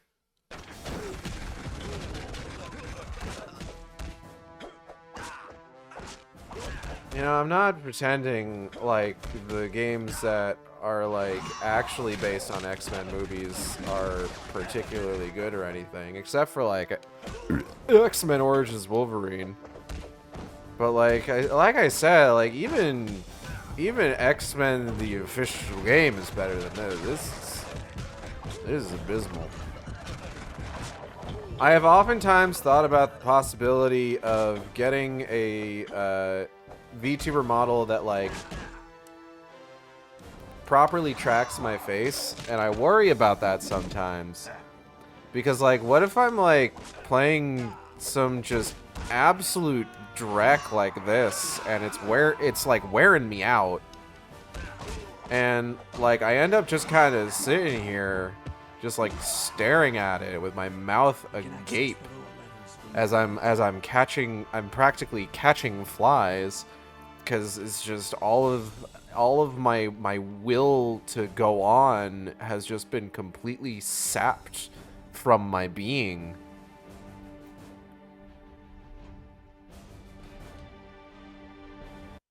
I feel like I'm over-exaggerating this. It's not actually that bad. It's just tedious. See, this is where you add points to redeem that throws something at your VTuber avatar, and we try to get it in your mouth. You know what? This is a good point. I could make you play something else right now. You could. I don't know what I would play. Do I have anything like queued up for that? I'm trying to think. I don't know offhand.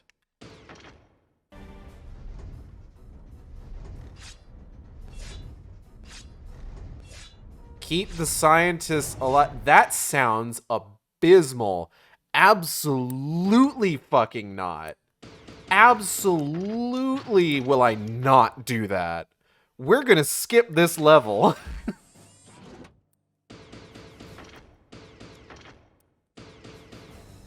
Surprise! That's a good sign. Oh.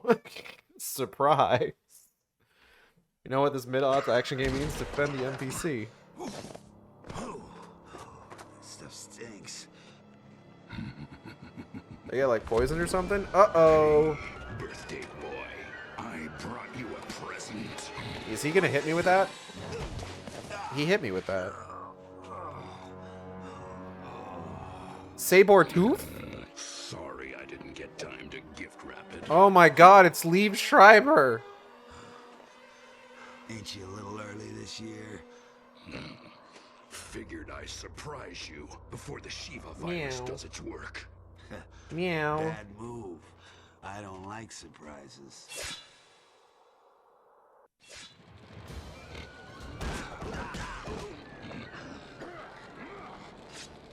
Oh.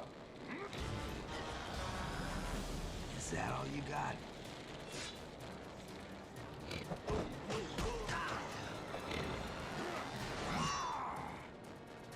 I like the new cat suit, Creed.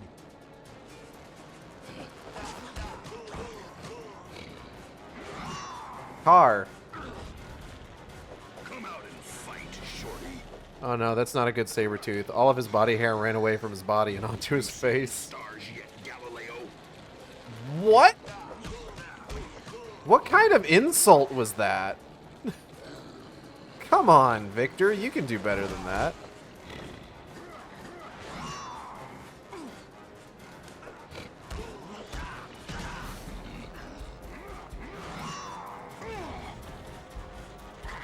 I noticed that his little icon in the bottom there doesn't actually have the hairstyle that he's got right now. Not the sharpest tool in the box. He's got the hairstyle that he had in the first chapter of the game. Those barrels look like they could bust some heads. I suppose.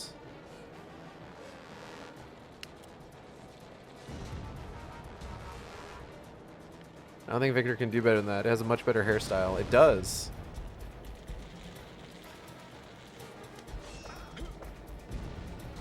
Wait, what?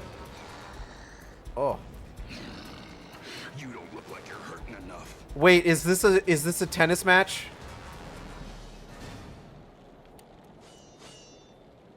Yeah! What do you call that stance? Prone? That's so dumb. I love it. Give me another one. Haha. Get fucked, idiot. Fur rug with teeth, Creed.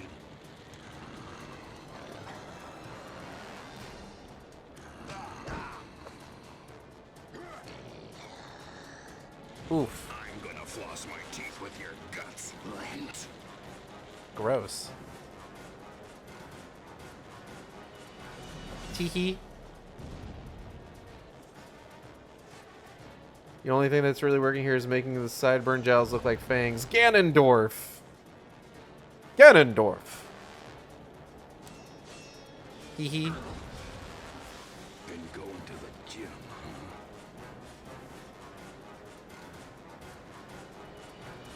Been going to the gym, huh?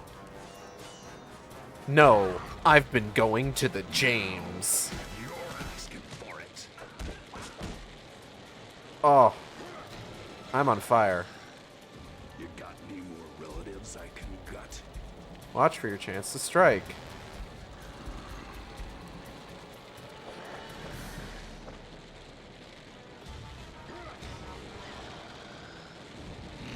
I remember this place. I have relatives you've never even heard of.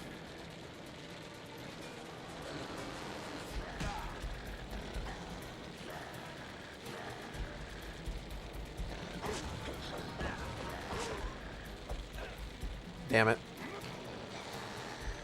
Victor went to the King Kong School of Throwing Things. Hello, Venom Lad. Welcome. I'm not sure what I'm supposed to be waiting for here. Shit. Clearly not that. Apples, chump.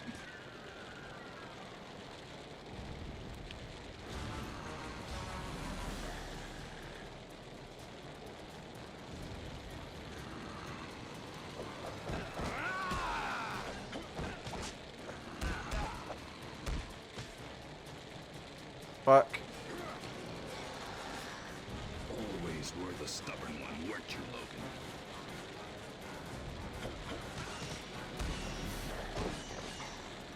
Fuck.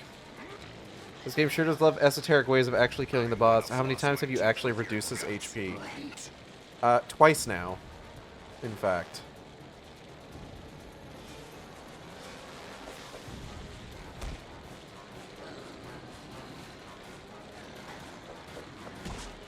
Fuck.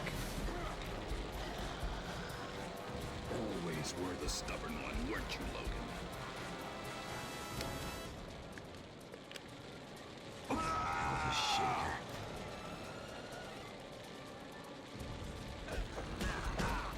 I don't know what I'm supposed to do. Why are all these boss fights so fucking weird? Hold on. Boss guide.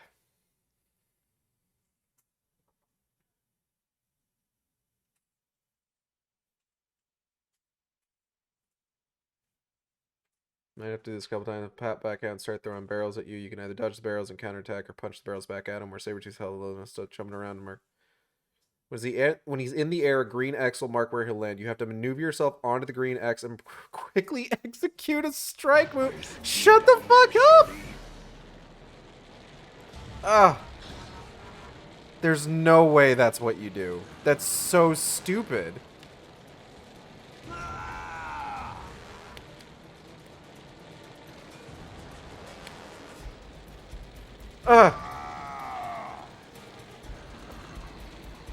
That's so dumb. That's so dumb. Them apples, chump. Stop throwing me. You got any more relatives I can Oh. Never liked you. Never will. The Void. What? The Void? What? You were part of the Weapon X program yourself. You know we all have a virus that's gonna kill us. I knew it a long time ago, Runt. Came all this way just to watch you die. There might be a serum hidden around here. I found it. They handed it over to you? You know me. I can be very persuasive. It's too bad. It's Cassie, only part B. goodness. Dead useless without part A. And I do mean dead. Do your fingernails have a Can you separate see this joint? through my eyes? I have it, Logan. Hank will begin synthesizing it immediately. Oh, I'd love nothing better than to spend the next few days beating you to a pulp saber-tooth. But right now, I gotta go fishing in Lake Michigan. Come here. Get out of here, Cassie. I gotta go fishing in Lake Michigan.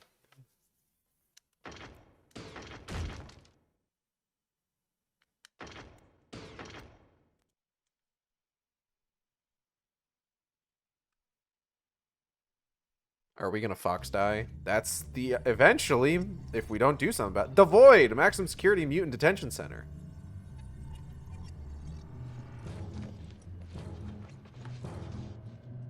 Colossus, old bud. What are you doing here? Sure ain't waiting for a bus. No, Tovarich. I have been hired to, how do they say, enhance security. The new Colossus, you look like a fucking Psychonauts character. clock is ticking. Gotta get inside, pal. No ifs and buts. Professor Xavier has informed me of your situation. You also don't sound Russian. You sound like you're from I cannot fucking let you pass to the elevator behind Transylvania. What the hell? That is, if I should happen to see you.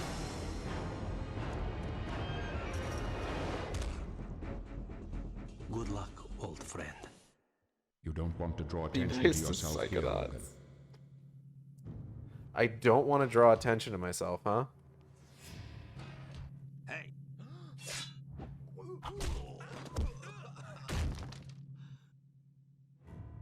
I need to blend in. Better keep my head down and my claws in. Severely reduces sight range of enemies. However, get too close and they will notice you. That door has a penis on it. What are you talking about?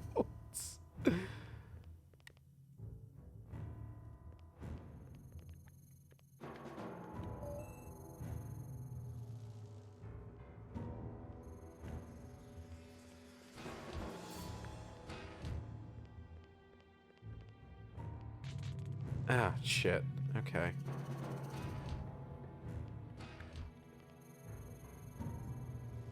It's time for another stealth mission. Gage, it's a timed stealth mission. No, it isn't. The Electric. game's framing device is that Wolverine only has like 72 hours to cure the Shiva virus. So at the start of every chapter, you get a timer in the top right corner telling you, oh, this is how much time Wolverine has before he fucking dies. It doesn't actually mean anything. Floor. If I could just find the on switch.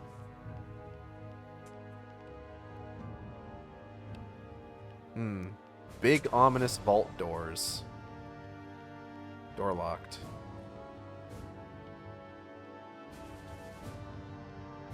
Those probably aren't important, right? Yeah, that makes sense. I thought you only had 18 minutes to beat the mission. No, nothing like that. Thank God, nothing like that. This game may be, as they say, a shitload of fuck. But it's not that much of a shitload of fuck. Whoopsie daisy.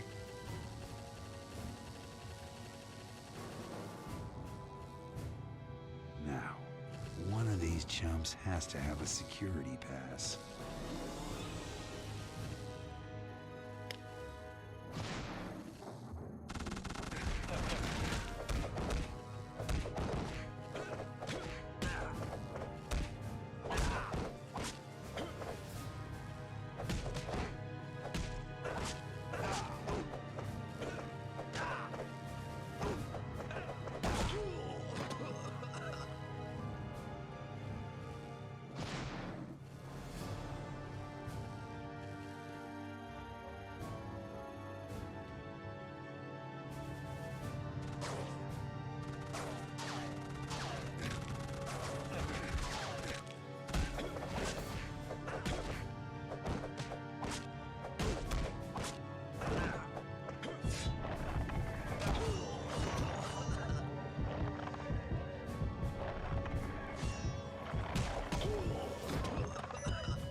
this could have gone better. Just kind of overall.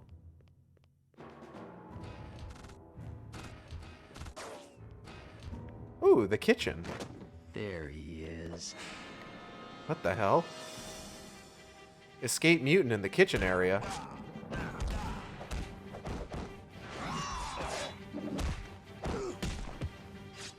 Wait, so...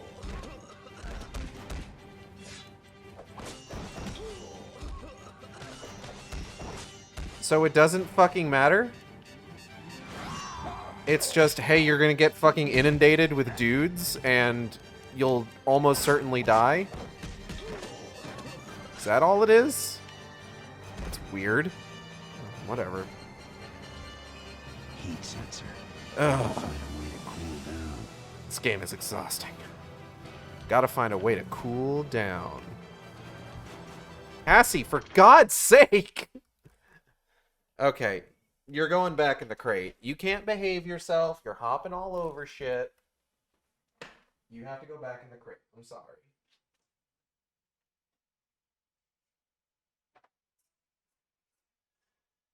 Watch your tail.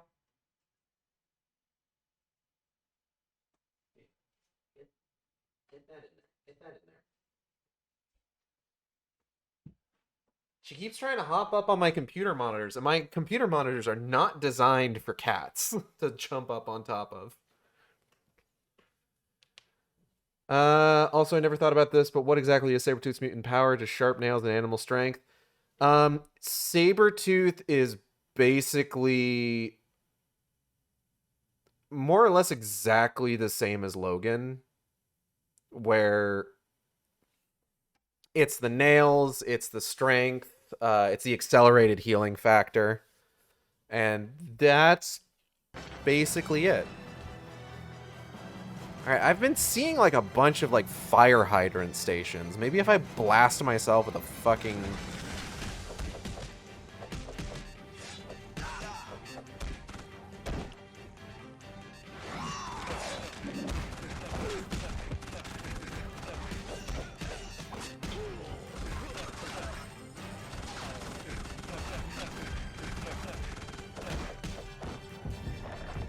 Kick.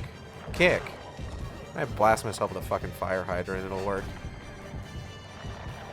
Oh, there's a bunch of dudes in here. No.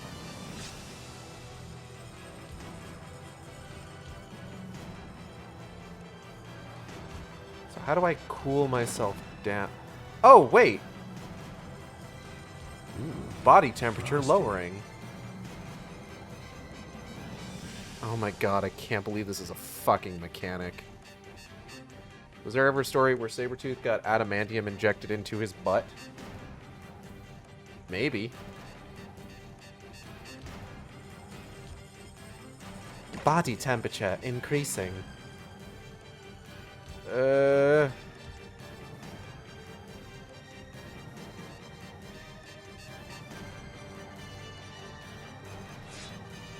I think in a lot of, at least in X-Men Origins Wolverine, the entire idea was that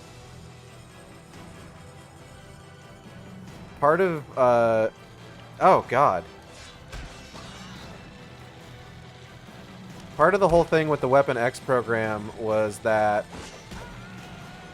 Wolverine was supposed to be the one to show that, like, the, rage energy, to show that, like, the process of, like, adamantium bonding is possible, and Stryker had apparently promised Sabretooth that he would get the same treatment. Come to find out, they did some tests and found that, oh, droid-controlled keycard.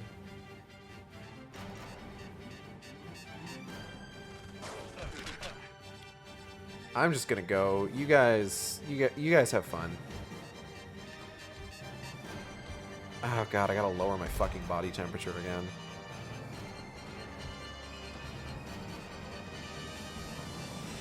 But they found that, like, with testing, Sabretooth wouldn't actually survive the bonding process.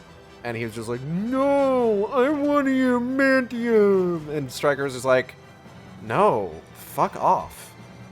Excuse me, everybody. And then Sabretooth just, like, goes buck wild on everyone. And I don't... X-Men Origins Wolverine is such a fucking weird movie in terms of, like, its fucking storytelling. And, like, the character motivations and, like, the fight scenes.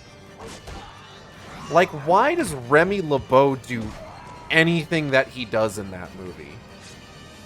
I have so many questions about how the whole Gambit fight scene actually played out. 'Cause none of it fucking makes any goddamn sense. Take control of a droid to clear your path.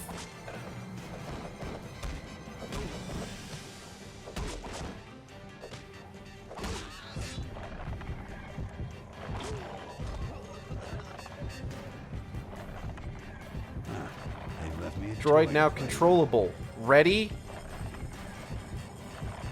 No. Gotta use this droid to open the door and clear a path.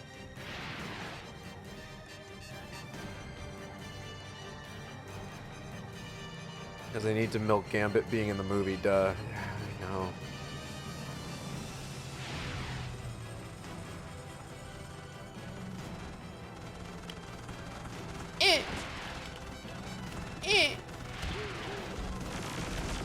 Ah, I see. This feels like shit to control. I just want everyone to know.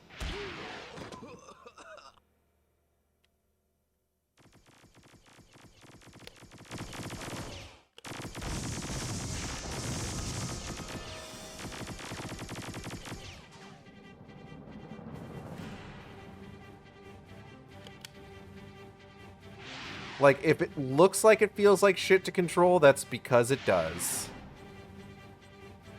The G.I. Joe laser assault rifles. I should rewatch that first G.I. Joe movie again sometime. That one was fun, at the very least.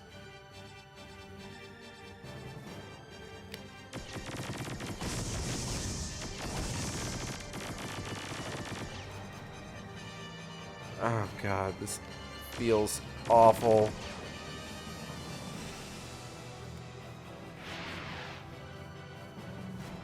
Looks like the reticle's trying to auto-center at all times. Good job, fellas. It's the worst anyone's ever done it.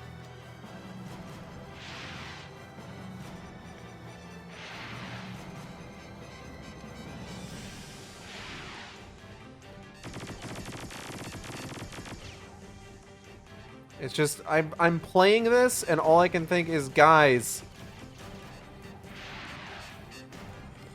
Metroid Prime already came out by the time this game was released.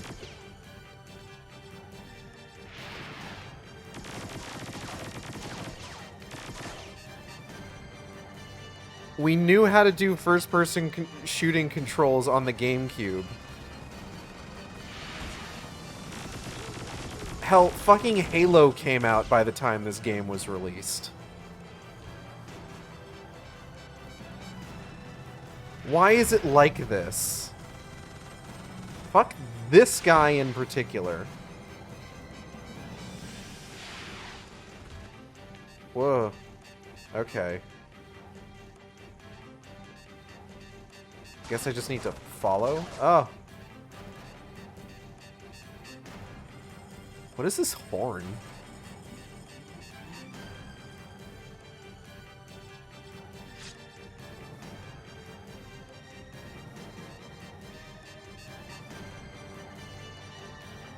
Excuse me, sir.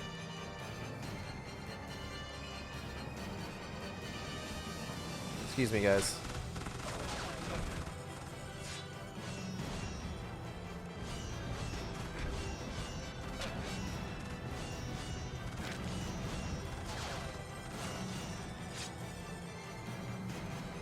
Those 6 trumpet beats from a very out-of-tune trumpet. Oh, hey, the music ended. This is a long ladder. Oh.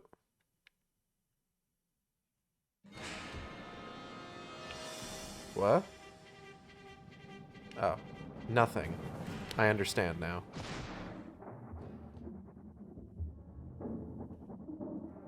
Using my animal senses to not figure out where I'm going, but make it so that people can see what the fuck is happening. Where the fuck am I? What in the god? Oh. Oh, this is terrible.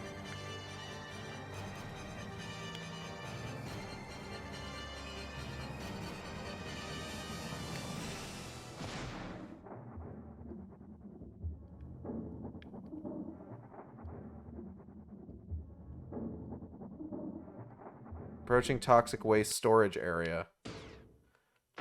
That was part 1? Oh, God. I don't know. I'm not sure how much of this I got in me. We might need to stop. We might need to skip to the end.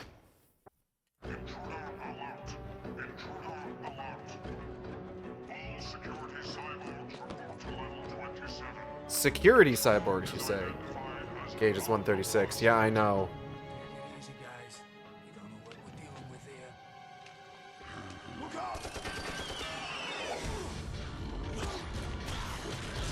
What you up to, Sabretooth? Where are you, Wolverine? Looking for your little scientist friends, are you? Well, you'd better get on the stick, old son, because if I find them before you do, they're dead meat. What scientist friends? One false move will ruin everything, Logan.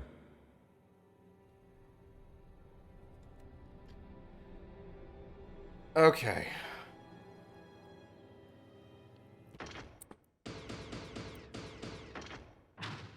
Really quit? Yes. Why wouldn't I?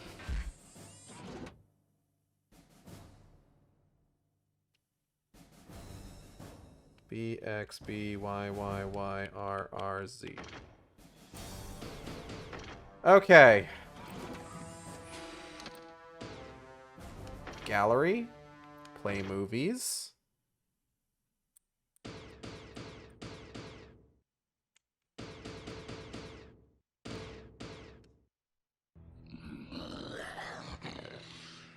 Too quiet around here. We gotta let out the party people. In the place to be? Let my people go. Oh, come on. Who's in here? Oh my god, it's Omega Red. Oh my god, it's Juggernaut. Hey, who's in the last one? Hey, who's in the last one? Hey, who's in the last one? Who is it? Who's in the last? Oh shit, it's Magneto. Are you cheating? Yes. I don't want to play this game anymore.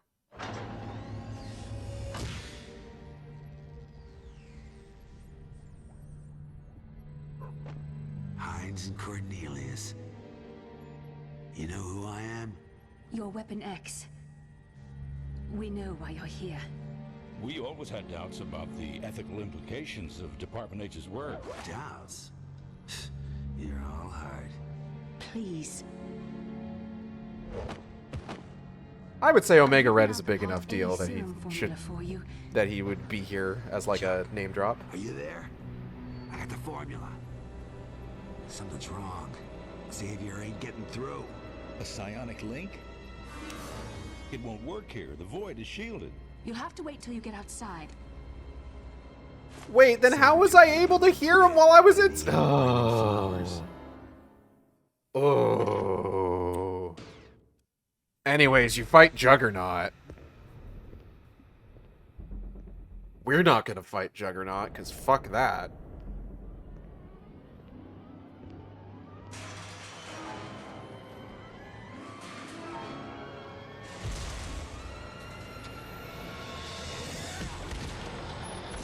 Because he's the Juggernaut, bitch.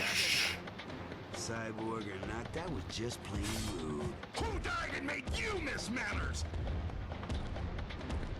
Better get scared, short stuff. You know you're no match for me.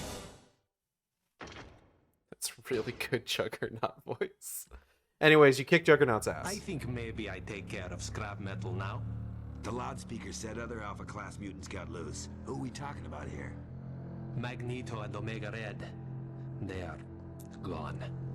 Enhanced security? I'm sorry, bud, but after all this, you're gonna get fired for sure. As you say, maybe I should not give up on the day job. Now that you've blown your chances of promotion, mind telling me how to take down the quantum disruption shield? Pretty please. I hear you, pal. Okay. Chuck, are you there? Good news, Logan. Hank has synthesized the Part B serum. Did you secure Part A? Here it is. Did you get that, Jack? Got it. But one thing, Logan. Our instruments detect a massive magnetic disturbance in an industrial area just east of where you are. Sounds like Magneto. A mess of dangerous mutants got loose, and it's my fault for leading Sabretooth here. I should have taken him out when I had the chance. I gotta do something. Do what you have to do, Logan. Hank and I will work on the serum, and we'll fly it down to you in the Blackbird as soon as it's complete. Good luck. Keep in touch, Chuck. I didn't realize until like looking into like special features and like discussion about Deadpool 2 that apparently Colossus versus Juggernaut is actually like one of the major sort of like really common comic book rivalries in the X-Men. Like, I knew that, like, there was, like, a long history of, like, the Thing fighting Hulk, but Colossus and Juggernaut is not something that I was ever aware of. Attention, mutant hunters. Attention. Honestly, I fucking love Colossus versus Juggernaut. Your contract has been In Deadpool 2, it's really good. I really like Deadpool 2. all escaped mutants. Ma'am? Surveillance cameras have identified the intruder as a mutant known as Wolverine. You want him breathing or not, Gordon? Whatever's easier, Magus. Just what I like to hear. Power up acoustic and visual enhancement units. All weapon modules on ready mode. Weapon mods hot. Mutant hunters will deploy in the troop group transports. I'll be flying cover and command in the Phantom gunship. Yo, what do you call a mutant waving a white flag, boys? A moving target. You got it. Jesus Christ. I think they might be villains. I think these are Reavers? Logan, we've been tracking Magneto via Cerebro. He is heading directly for a steel mill in the forest, due east of where you are. Reavers, as I recall... All that iron? Hold on. He'd be in his element. Correct. And in a place I fucking love these shots of Wolverine just booking it.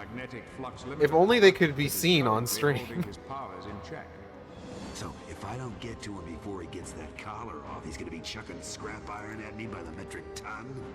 Worse yet, Logan. The prolonged dampening of Magneto's powers may have even amplified them. He may be more dangerous than ever. Yeah, rubs me wrong to ride another man's scoot without his permission. I can't be late for my throwdown with old Buckethead. How are you tracking Magneto? The helmet explicitly blocks Cerebro. Fuck you, that's how.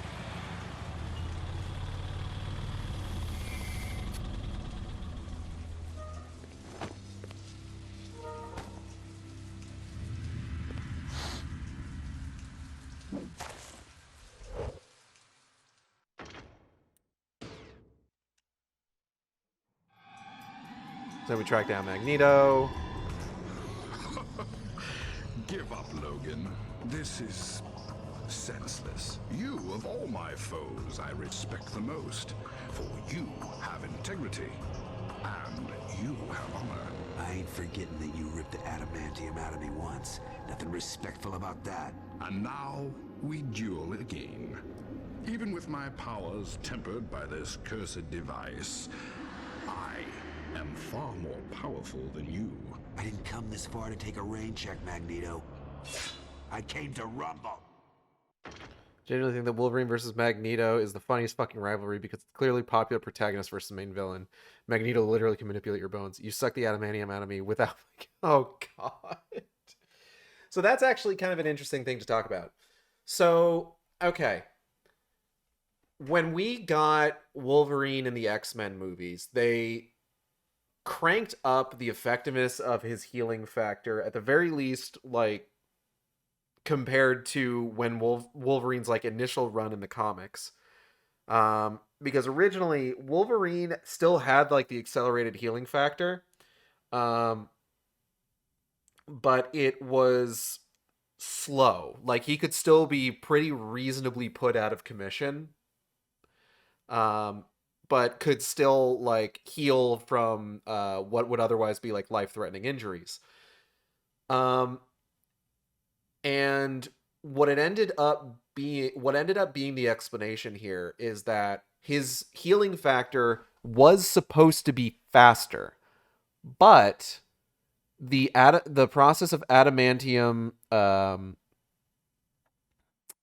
being grafted to his skeleton actually hampered his healing ability. So there is a storyline in the X-Men comics where Magneto basically rips all of the adamantium off Wolverine's skeleton. Like, I remember there is a very famous specific panel showing, like, the adamantium, like, flowing out of his pores, like, all over his body. And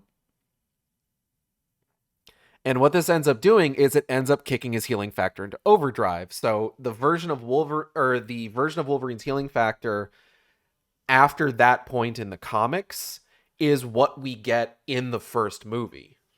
Little fun fact for you. So when he's talking about that... Or not, you're going back to the void. You must hurry, Wolverine. The virus is taking hold. Savor this small victory. It will be your only one.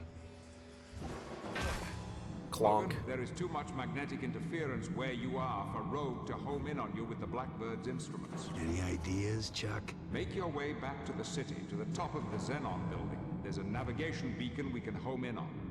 I'm out of here. But yeah, so he mentions that in this game because, again, this game isn't based on the movie. This game is based on the comics. They just... X2 was coming out the same year this movie was being released, so they just slapped X2 on it and put Hugh Jackman's face on the cover, despite the fact that it's not Hugh Jackman's Wolverine, it is a comic version of Wolverine who is voiced by Mark Hamill.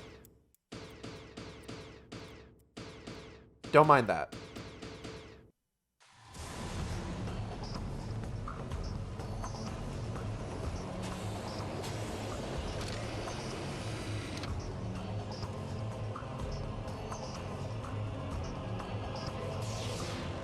Get scarce if you know what's good for you, girlie.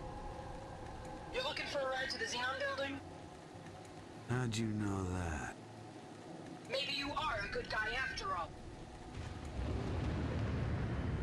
What? I owe you one, Wolverine. I'm backing your plan. Okay, there's plot elements we've missed because we skipped fucking everything.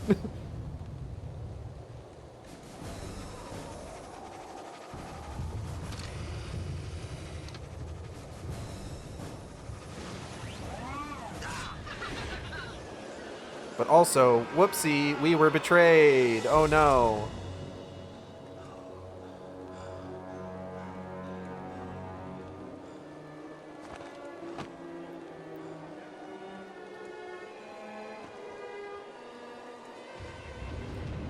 Uh-oh.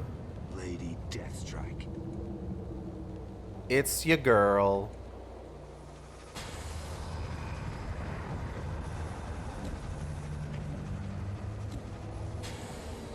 They were all cyborgs under my control. Except for Sabretooth, of course. He did it for money, and for the pleasure of causing you pain. You set this up? What for a year ago? Don't you know I'm dying? Revenge, you fool! I wanted your death to be in my hands. You, who are bonded with the adamantium process invented by my father. You, who stole my legacy. You want the adamantium back that bad? Come and get it. Surprise! Lady Deathstrike has been pulling the strings this whole time! And she's the final boss! Reavers are cyborg-enhanced mutant hunters. They are classically led by Lady Deathstrike, who in the comics is not a mutant. She is a cyborg, who is enhanced with adamantium. Reavers are featured in the movie Logan, where they are led by that movie's sort of secondary antagonist, whose name I forget, but he's really, really good. I like the guy in that movie. The Deepest Cut. Death Strikes. Let's see how well this goes. We saw this. The virus is breaking down your healing factor. You must be more careful. Oh my god, it's timed. Battle Lady Deathstrike to reach the helipad. Shiva virus has disabled your healing factor and is going lethal. That sucks.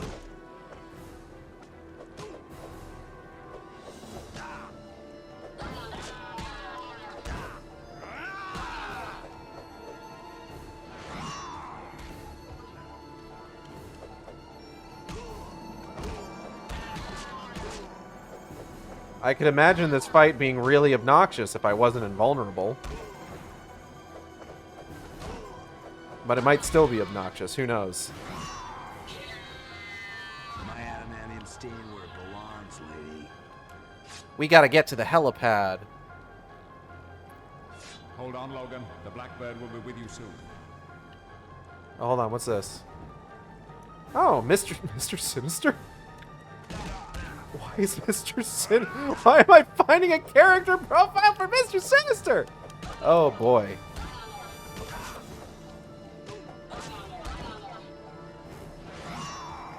Here's the context we missed according to Wiki. Mr. Sinister?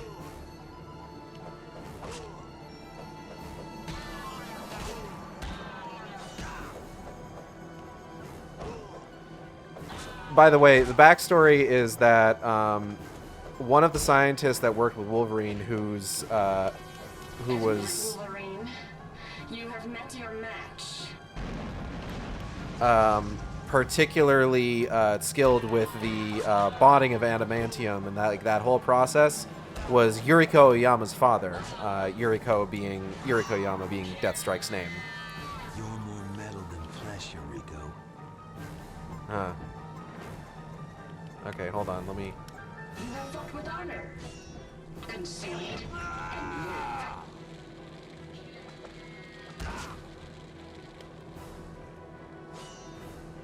The adamantium is mine, Logan. That's nice. Give it to me.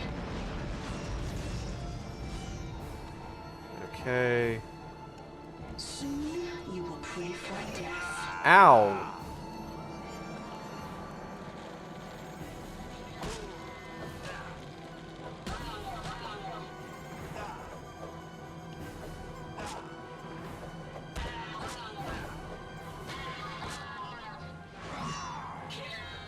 Get out of here. At least my guts ain't pressed onto a microchip. There is no hope for you. The victory is mine. Okay, cool.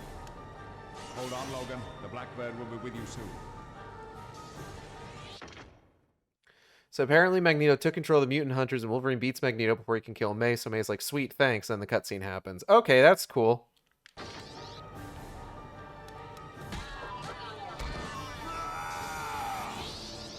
I don't generally know who that character is otherwise, unfortunately.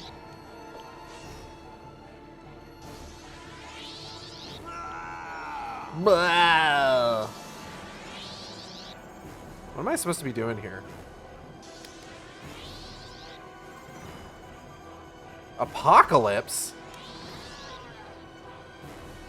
The great emptiness awaits you. Why is there a file for Apocalypse?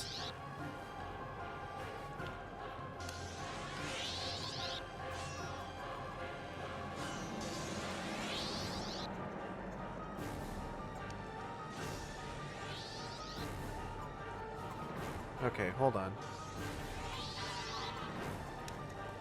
Your claws can't reach my soul, Logan.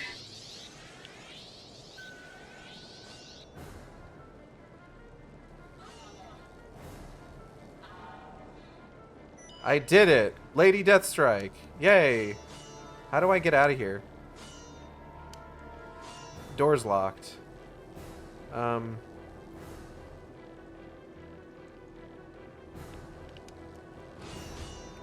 Oh, cool. That did it.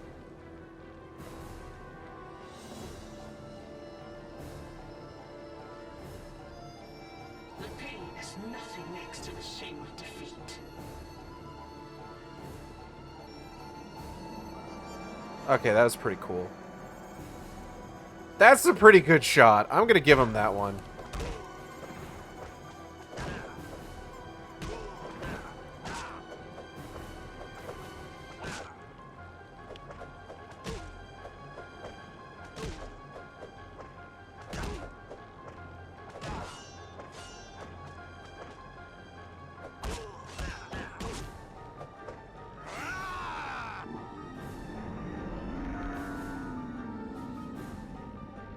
Oh, did I win?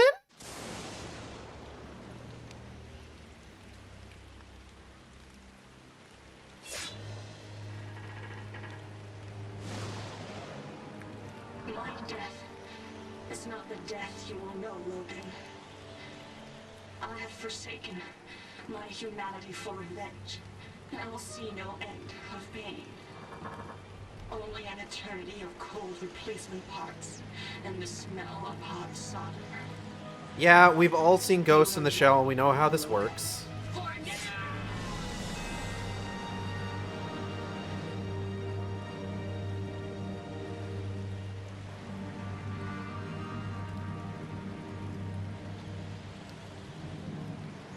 Rogue will be with you soon, Logan. Hang in there. Alright, let's see how this game's version of Rogue looks.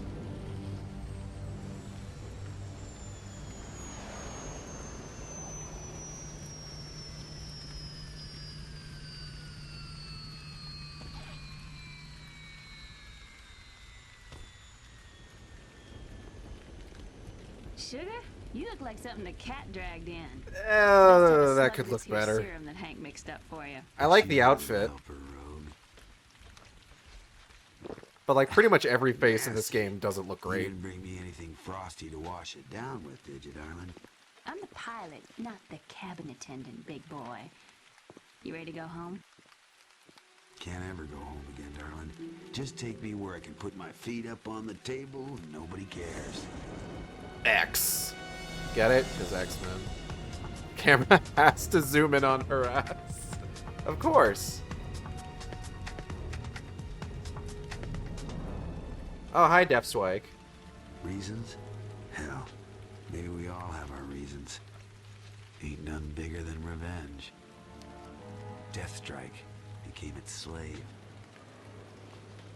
Revenge is a twisting, searing fire that burns deep in your belly. Take it away and you're left to face up to the reality of who and what you are. Revenge? I still want more. And maybe that's just as well.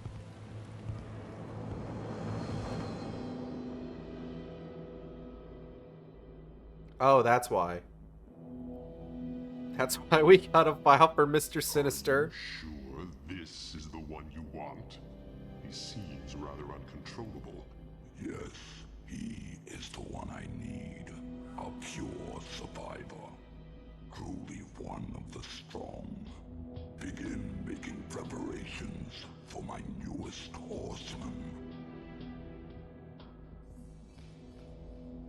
Jesus fucking Christ. Remember, this game was marketed as a tie-in game for X-Men 2, X-Men United. Speaker said other Alpha class mutants got loose. Who are we talking about here? Magneto and Omega Red.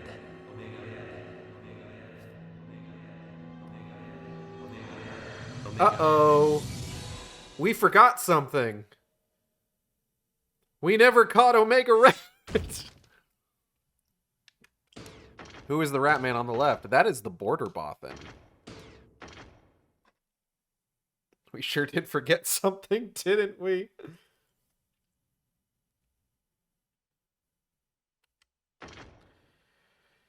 Oh, fuck. Continue.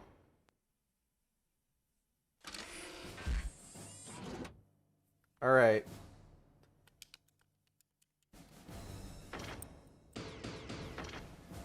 So let's look at some Cerebro files. Oh, God, Gage, there's a deleted scene you can unlock just for getting all the dog tags. There is.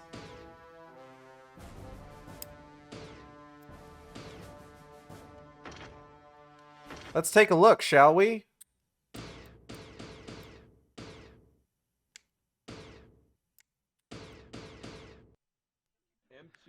Here comes a real classic. This one I like. It's quiet. Too quiet. I love the classics. It's quiet. Too quiet. This is a classic. It's great. All right, good. Hold on, please. Oh, it's fun to pretend, isn't it? Remember when game developers used to do fun things like this?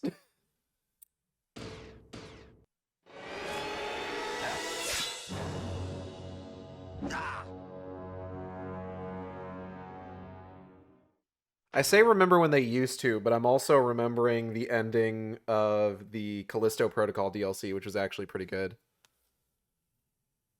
Remember when Donkey Kong 64 had the talent show ending?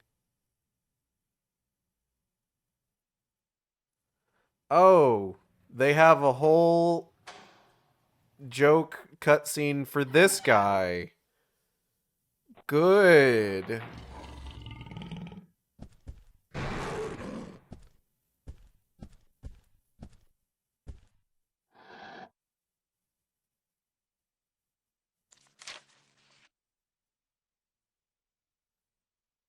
It's a good bit. I just wish it wasn't culturally appropriative and insensitive.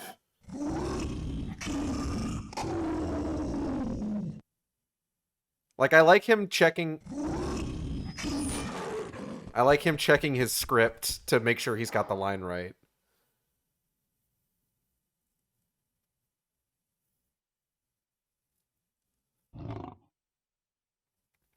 And of course, we commented earlier on in the game. Oh, hold on. This is still going.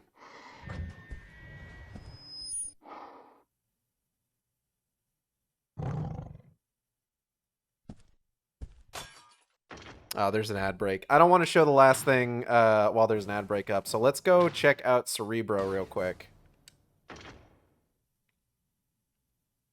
Because we've got some stuff, as you can see. I have gone ahead and just unlocked everything.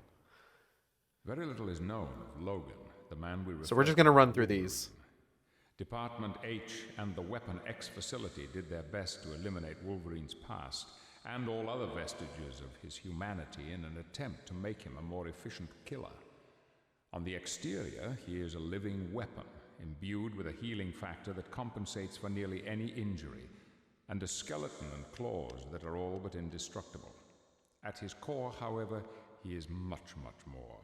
He is both noble and savage, the prototypical masterless samurai, seeking to understand his past in the hopes that it will lead him to a brighter future. This motherfucker said samurai.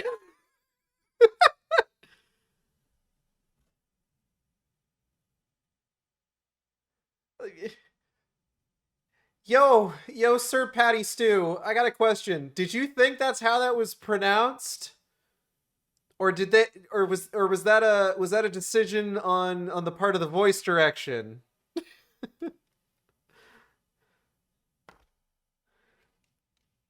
Even Aku doesn't pronounce it samurai.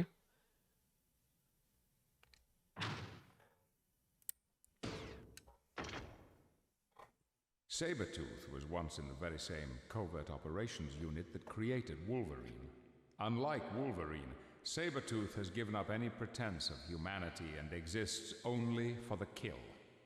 Sabretooth, with the strength, speed, savagery, and healing factor to rival Wolverine's, to this day remains one of Logan's most implacable foes. This thing. Wolverine's first assignment with Department H was no small task. Find and eliminate the Incredible Hulk. On that mission, he encountered the Wendigo. This poor soul is the result of an ancient curse placed upon the Canadian wilderness and lives off human flesh. Although the curse can be passed on to different people, the spirit that is the Wendigo will always remember one of its greatest foes, Wolverine. So one of the things in the legends and myths of I think it's an Algonquin myth, I believe, if I recall correctly. You're apparently not supposed to say this thing's name. So the fact that, and its very existence is effectively one of tragedy, you know?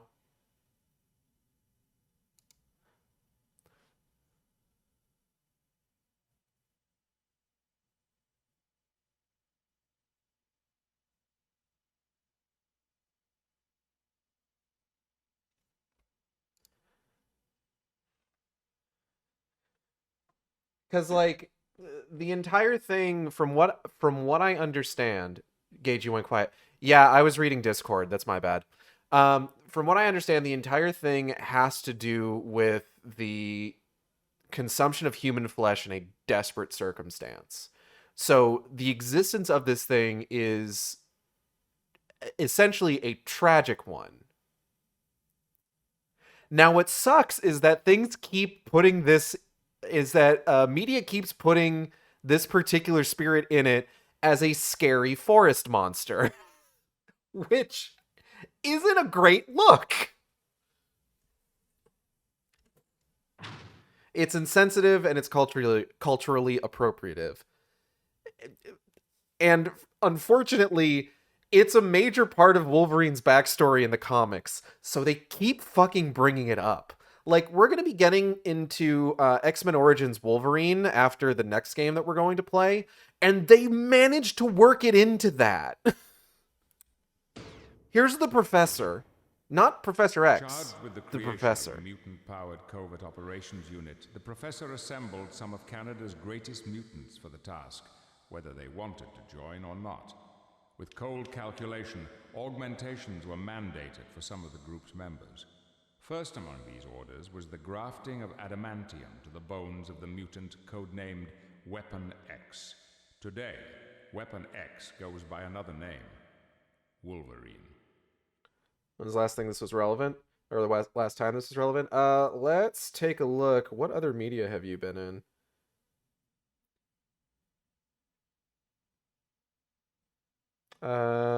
It was in an episode of the 90s Incredible Hulk TV show. It was an episode of Wolverine and the X-Men.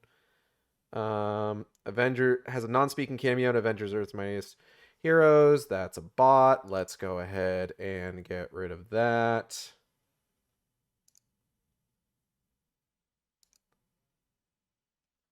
Yeah, what's up? Appeared in Avengers Assemble. Appears in Hulk and the Agents of Smash. Like, honestly, it just needs to be a big monster. Fuck, dude, make it Sasquatch. I think Sasquatch is already a character in Marvel, though. As an Ultimate Spider-Man, it showed up in Iron Man and Hulk Heroes United. It was meant to appear in the unproduced film X-Men Fear the Beast. What the fuck is this? The title of a spin-off film pitched by Byron Burton, former assistant to editor/composer John Ottman while he was working on X-Men Apocalypse. Ottman was skeptical of the idea that Beast could carry his own film, but when Burton said he could complete a script in 2 weeks, Ottman gave the expiring screenwriter a chance to prove the idea could work.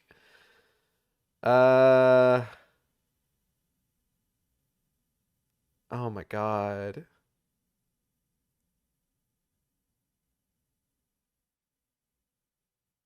It involves an Inuit village, and that thing does show up as a big scary monster. Cool. Oh my god. I'm looking at, like, all of the unproduced X-Men films. Hold on. Okay, there's Gambit, obviously. Sequels to Dark Phoenix. Sequels to New Mutants. X-23. Alpha Flight and Exiles. Multiple Man. A Kitty Pryde movie. Of course, Brian Michael Bendis was going to write it. God damn. Oh, hey, there was going to be an Omega Red movie. X-Force. Fox's Deadpool 3. Bendis. There's a really good joke in, I want to say, a Rocket Raccoon comic where Rocket Raccoon is going off to do something potentially life-threatening alongside Groot, I believe, and they run into Gwenpool. And they explain to Gwenpool that they're about to do something very dangerous and life-threatening, and she figures, they'll probably be fine. They're major characters for the Marvel Universe, so they're not going to be killed off or anything like that. And then, as she's walking away, she comes across Kitty Pryde, and she's just like, wait, why the fuck is Kitty Pryde? What does Kitty Pryde have to do with this story? Oh, fuck, Bendis is writing this, isn't he? And she gets really worried because she's just like, Bendis has enough clout at Marvel that he might be able to get away with killing off Rocket fucking Raccoon. So she's just like, shit, I gotta help them. It's a very good bit. Caught up in events that she was powerless to change, Carol Hines felt she had no choice but to follow orders in the creation of Weapon X. But as Carol shall no doubt discover, there is almost always a choice, and verily there are always consequences. I really like Gwenpool as a character. I followed a lot of her solo comics for a while. And I had about the same reaction to her being in Fortnite that I did to seeing Alan Wake in Fortnite, where I was just like, you're not gonna get me that easily, you motherfuckers. 30 years ago, Dr. Cornelius and others destroyed a man named Logan and replaced him with the killing machine known as Wolverine. He has regretted his actions ever since, but more importantly, he fears what will happen when all of his demons come home to roost. Join us, Gage, join us. I will not. I actively refuse to participate in Fortnite because I believe it is a cancer on the world of gaming. On the medium of video games. I wish it didn't exist. Nestled deep within the Canadian wilderness, Department H and the facility were responsible for the Weapon X program some 30 years ago. Now the facility is running again, carrying out new sinister agendas and tying up I didn't loose time that ends. right. One of these loose ends happens to be the elimination of the now wayward members of a 30-year-old super soldier program known as Weapon X. And yet you mentioned Callisto Protocol not long ago. Listen, I'm not worried about every new, like, game concept that's ever going to be made ever again being fucking force-fed into Callisto Protocol. I'm upset about the fact about them just, like, forcing a goddamn, like, new Rock Band Guitar Hero game and a new racing game into Fortnite. I'm worried about Fortnite becoming the homogenization of gaming. I will never support that game. It's not happening. Here's Colossus. Closer to the precipice of genetic war, Pyotr Rasputin stood his ground.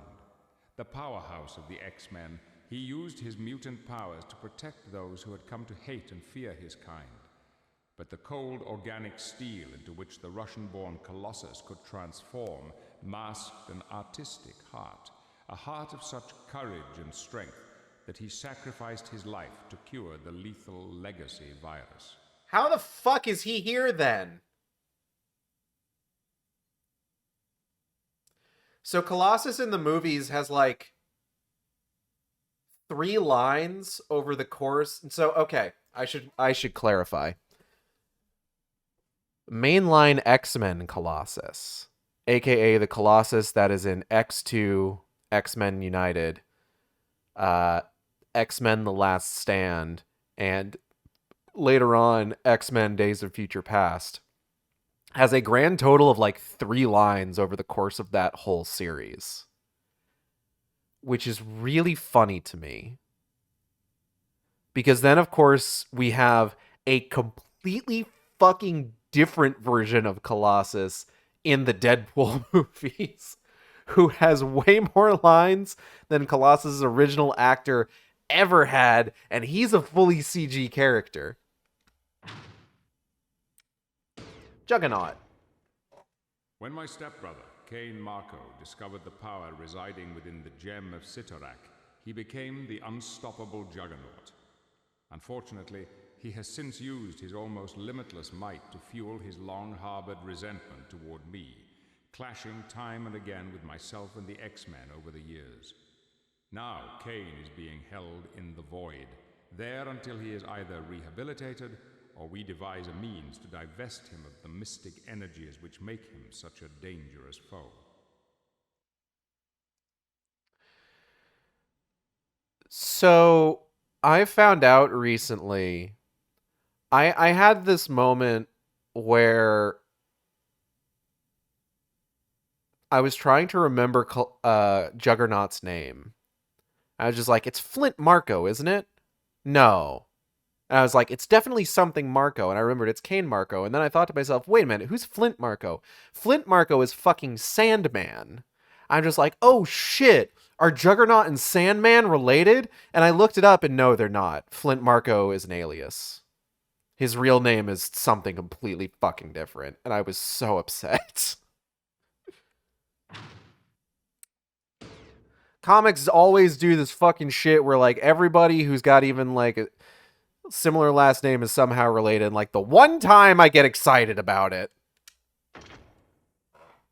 Originally created as the Soviet answer to Captain America, Arkady Rossovich was eventually placed into cryosleep due to his psychotic and uncontrollable nature. He has recently been reawakened and has resumed his quest for the carbonadium synthesizer, the only device that can stabilize his mutant ability to generate death pheromone. Generate what? The whereabouts of the C synthesizer are known to only one man, Wolverine. What the fuck is a death pheromone? Okay, hold on. We gotta look this up. Also, why does Omega Red have, like, an idling model? He doesn't even show up in anything outside a cutscene. The tentacle man generates pheromones, Gage. Keep up. No, I see that. What the fuck is a death pheromone? Hold on. Ranked IGN's 95th greatest comic book villain of all time. I don't know if that's where you want to be on that list. I'm going to be honest. Omega Red is a mutant with superhuman strength, stamina, durability, agility, and reflex, and the ability to secrete pheromones from his body, typically referred to as death spores. The death spores result in the weakness or death of humans in his immediate vicinity. The severity of the effect is based on the endurance, health, and relative proximity of the victims. The spores are fatal to ordinary humans within seconds. There's some superhumanly powered beings can withstand exposure to them for extended periods of time. That seems, but he's just... This motherfucker is just purple haze. This is just purple haze. That seems busted. Why would you give a character that? I was thinking about this the other day. It's gotta suck to be a mutant whose only abilities are enhanced speed, stamina, and agility. Because that is just like the most fucking bog standard like superhuman abilities you can have. Just like, oh, hey, what do you do? Oh yeah, I have superhuman strength, speed, and agility. Oh, that's cool. I can teleport. Like, I think about that fucking scene in X-Men The Last Stand where it's the Brotherhood of Mutants assault on what is it? What's the goddamn place called? Alcatraz Island. And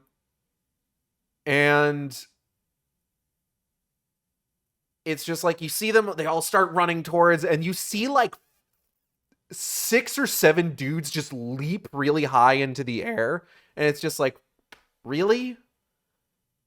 Like, did you invite like 10 people that all have the same fucking ability? Like, there has to be like a fraternity at Xavier's school for gifted youngsters, right?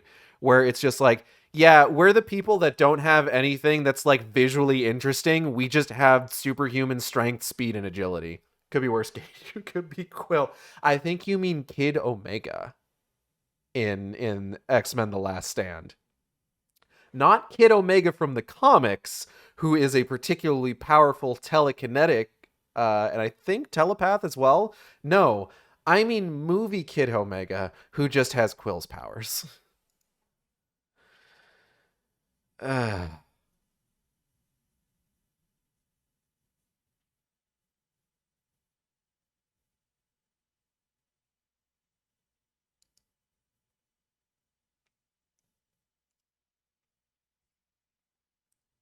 That's Kid Omega. No, you shouldn't. No, I'm not. You can look that up. You think that's wild? One of those characters in that like group of mutants that Callisto leads is supposed to be Psylocke. They even had fucking Marrow, who's just Quill but better in every way. Marrow wasn't in the movies until Deadpool. The one you're thinking of in X-Men: The Last Stand is Spike, the character from X-Men Evolution. Oh. Comic books are dumb. Spike with a Y, excuse me. The enmity between Magneto and Logan reached a peak when Magneto used his ability to manipulate magnetic fields to forcibly remove Wolverine's adamantium skeleton from his body. Testimony to Wolverine's resilience, he survived the encounter. I personally fear for the next time these two meet, for in such an encounter, no quarter will be asked and none given. Hey, wait a minute. Magneto, what the fuck is going on with your cloak? Magneto, why is your cloak on the wrong layer? Hold on. Oh my god, this game is falling apart the longer we go on. We need to finish going through these so that we can watch that final fucking cutscene. Wolverine's skeleton can be credited to Lady Deathstrike's father, who developed the process by which adamantium can be bonded to bone. Upon her father's murder, Lady Deathstrike vowed to revenge herself on the man she mistakenly believes to be responsible, Wolverine. To that end, she will employ any means necessary, going so far as to transform herself into a cyborg in the hopes that it will be enough to restore her honor and put her father's memory to rest. The Void. Like the Vault, the Void functions as a maximum security prison for superpowered mutant criminals. Every cell is tailor-made to house its criminal guests. Only the most dangerous and incorrigible individuals end up here, and should they be set free, they would doubtless rain destruction on a very unsuspecting world. God, I'm so glad that turning my persona into Cyborg gave me a canonically fat ass the camera has to zoom in on. Anyways, that's a penis? I guess. Maybe a little bit. Here's May Deuce, Mutant Hunter. This new breed of shock troopers is the latest to come from the darkened corners of Department H and the facility. Led by a soldier known only as May Deuce, the mutant hunters carry out the directives of their masters in Department H with a cold and ruthless efficiency. Cybernetically enhanced cheeks. Damn right. Case in point, May Deuce. Oh, fuck. Not actually a mutant at all, Dr. Nathaniel Essex is the product of his own twisted genius and Apocalypse's dark ministrations. Now, Mr. Sinister spends his immortality manipulating the mutant genome from the shadows in an attempt to create the perfect mutant. If he succeeds, he will have the perfect weapon to use against his lord and master, Apocalypse. Do you remember when they were doing everything they could to set up that Mr. Sinister was going to be the next major villain in the X-Men movies? Like, God, fucking everything was pointing towards like the Essex Corporation. I think in both X-Men Apocalypse and New Mutants. I can't remember if Dark Phoenix had any implications of the Essex Corporation. Why the fuck did it censor that? Oh, I think I did you forget to put a space between Mr. and Sinister? Remember when Mr. Sinister was a villain in the Deadpool game? Yes, and we will be looking at that. So I do actually plan to. So the plan for Wolverine Wednesdays is after this we're going to be doing X-Men the official game. After that we're going to be doing X-Men Origins Wolverine, and then after that we're actually going to be playing Deadpool because I do have that game. I have the Xbox One version. And last time I tried it, so the Xbox One version of Deadpool had this issue where fucking as you were playing it, it kept constantly freezing up like every 2 minutes. Like it would freeze up for like 5 seconds. It was so awful. Last time I took that for a spin, it seemed like the issue was fixed. So we probably won't have to deal with that when we eventually get to playing that game. I'm reasonably excited. Yeah, that's what I'm thinking happened. I'm reasonably excited to get to Deadpool. It's occasionally funny. And we will find out some more about Mr. Sinister when we get to it. But yeah, God, they were. Ugh. I feel like the X-Men movies. The X-Men movies are weird because they're constantly trying to like. The first like 3 movies really kind of like centered Magneto as sort of like the ultimate villain of the series.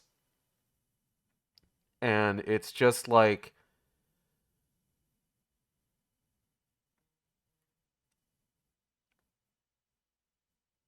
Magneto has the benefit of Magneto is so well established in the first X-Men movie. Like between his backstory being shown in like the opening of that film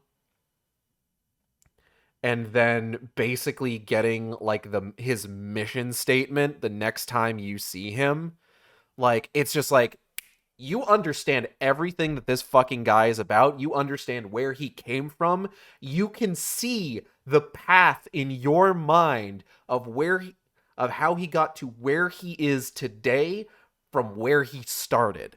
It's so obvious, you know? I'm trying to keep an eye on some stuff. Give me a moment. All right.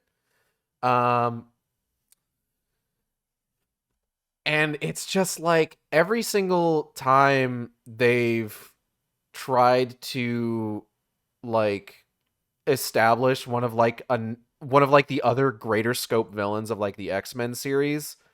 Pour one out for Sir Ian, only the master. Isn't Ian McKellen still alive? Hold on. Why are we pouring one out?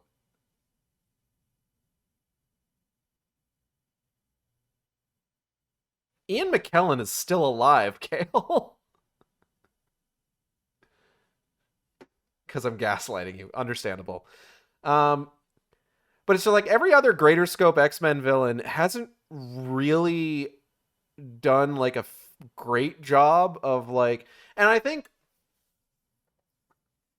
part of it is because like there's always the constant worry that like the movie that you get is all you're going to get.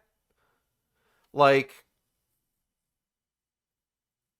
what's a good example here? let's take a look at some of the ones after. Let's take a look at the like prequel series, right? Or like the Decades series. So you've got fucking First Class, which like Sebastian Shaw is a fantastic fucking villain. Like I gotta say, but I feel like Kevin Bacon is doing a lot of heavy lifting here. Like Sebastian Shaw is getting by, I would argue, almost entirely on Kevin Bacon's charisma. Cold take. Magneto's establishment is crucial to the entire X-Men metaphor in a way that the other major villains just aren't. You're right. And I think that Kevin Bacon's Sebastian Shaw does also kind of feed into that, especially because, like, here's the thing. He's also connected to Magneto's backstory. But then, like, you get to, like, let's look at Days of Future Past. Magneto's still the villain of Days of Future Past. Like, Bolivar Trask and the Sentinels are kind of secondary and really are also kind of there to just kind of like work into the, again, like the metaphor and like the themes of like persecution and stuff like that. And then you get Apocalypse. And Apocalypse is not particularly well established. Like Oscar Isaacs, God bless him, he's doing all he can, but Apocalypse is not well established in that movie. Apocalypse establishment is building the pyramids. Good job. And if you don't have like a strong establishment like in a movie where you're also kind of trying to focus on all of these other fucking characters, you would really benefit from having more than one film. Like, okay, let's take a look at another example here. Spider-Man, right? Spider-Man has the benefit of only having Spider-Man. You only need to worry about following Spider-Man's story. Realistically speaking. Like, there's a lot of characters in a Spider-Man story. Like, let's look at the Raimi Spider-Man films. There's a lot of characters in a Spider-Man story, but you need to focus on two, primarily. You need to focus on Spider-Man's arc. You need to focus on the villain's arc. So you have a lot more time to establish the villain in one of the Raimi Spider-Man movies, as well as, you know, establishing, like, Spider-Man's whole shit, right?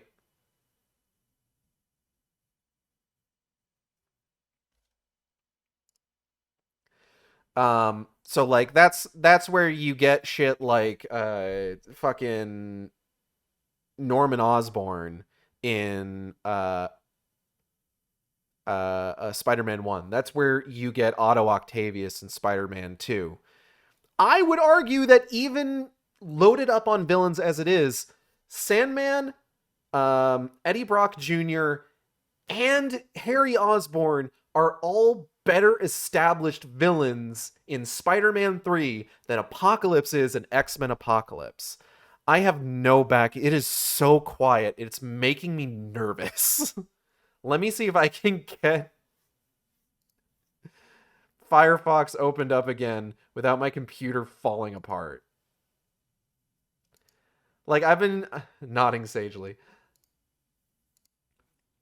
Because, like, Harry Osborn has the benefit of having two whole movies of establishment prior to Spider-Man 3. So he doesn't you don't need to do a lot with him for, like, establishing his character in Spider-Man 3.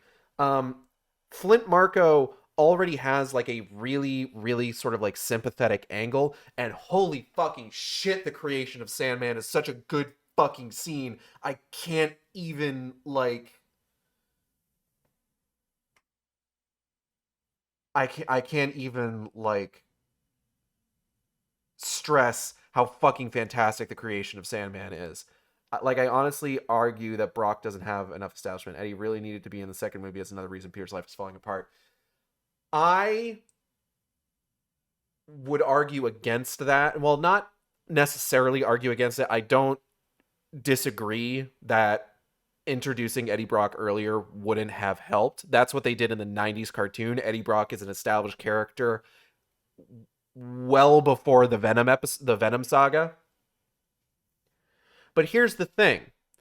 You don't need to do a lot with Eddie because Eddie's story is just Spider-Man's story with less of an ethical backbone. Or I say Spider-Man's story. Eddie's story is just Peter's story, but he's a dick. Right? Okay, I got music coming up. Hold on. Eddie's story in Nostalgia is also the Black Suit story. Yeah, there we go. Let me turn this down just a bit more.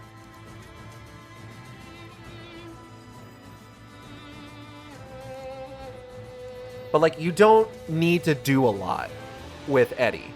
Because, Eddie's whole thing is just, like, it's fucking established in his first fucking scene where he's giving, like, I have a girl I intend to marry, and I want to support her by working for the greatest editor of our time, J. Jonah Jameson. And it's just like, that's literally Peter's story in that movie. Just replace Peter with Eddie, replace Gwen Stacy, replace Mary Jane with Gwen Stacy. It's just that Eddie sucks. And he's a dick. But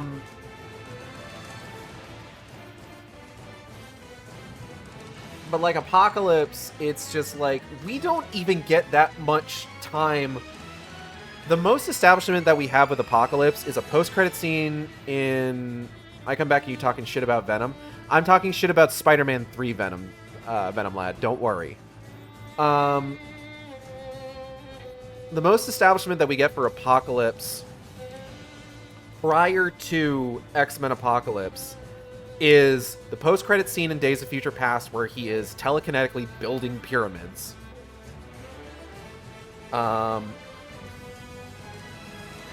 The opening of X-Men Apocalypse where there's like a group of people trying to kill him and he's got his loyal horsemen and everything. And we don't really get a sense for Apocalypse as a character at any point other than he is this implacable big bad type figure. Like, he's got almost the same issue that like the theatrical version of Steppenwolf from Justice League has, except maybe a little bit closer to the Snyder Cut version of Steppenwolf. Which, by the way, if you haven't had an opportunity to compare like the theatrical and Snyder Cuts of Justice League, Steppenwolf is a much better villain than the Snyder Cut version. Pirate those if you can, because they do feature Gal Gadot. And quite frankly, fuck Gal Gadot and fuck the IDF. Where was I? So, yeah, Apocalypse sucks. God, and the Dabari and fucking Dark Phoenix are also just god-awful. Again, because of, like, the implacable man. Like, Snyder Cut made it a whole different movie. It did. Hello, New Joe. The fucking Dabari and Dark Phoenix are just, they're so bad. I can't stress enough how fucking awful of a movie Dark Phoenix is. I'm going way over the time that I wanted to go over here because now I'm just caught up on this fucking topic.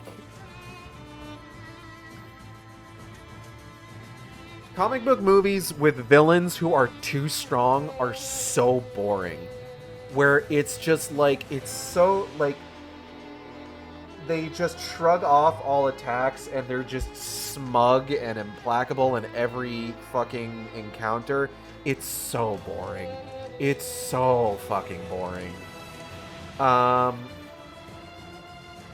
like, I don't even know if I could call the Phoenix Force a villain, because God, I get so mad thinking about Dark Phoenix. I can't start talking about Dark Phoenix.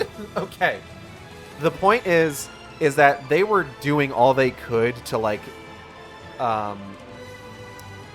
hint towards Mr. Sinister as like an upcoming villain in the X-Men movies. But all things considered, he probably wouldn't have been that fucking interesting in the end. You know? He probably would have been just as boring as fucking Apocalypse. Okay, I'm gonna go ahead and pause the music now. Oh god, my computer is having a fucking time. I'm really hoping it's not about to just fucking blue screen on me.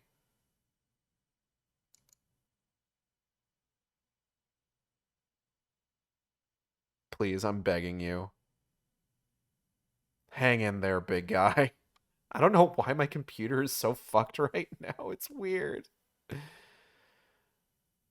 Oh, God. Hold on, I'm not back over to OBS yet. You're going to need to give me a second.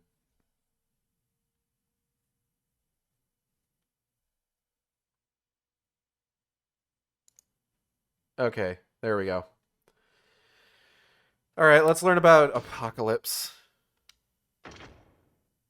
Known as En-Sabanur in a time before the pyramids were first built in Egypt, Apocalypse is the first of our kind, and self-proclaimed High Lord of all mutants. Apocalypse has, in his long lifetime, influenced events through manipulation. Give me a second, because I'm noticing that the audio is a little fucky-wucky, probably due to my computer being a little fucky-wucky. I'm not sure how to fix that. One moment. There we go. Known as En-Sabanur in a time before the pyramids were first built in Egypt, Apocalypse is the first of our kind, and self-proclaimed High Lord of all mutants.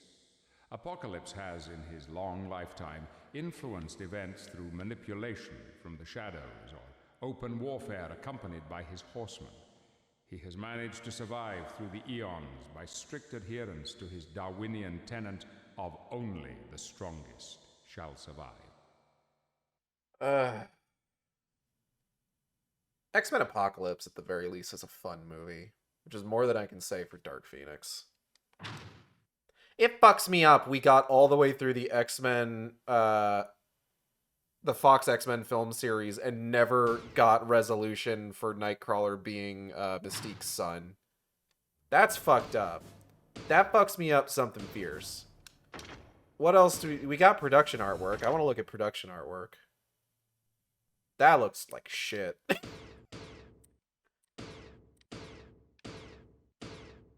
Do we have anything cool? Do we have any cool designs? These are all really boring. There's Professor X.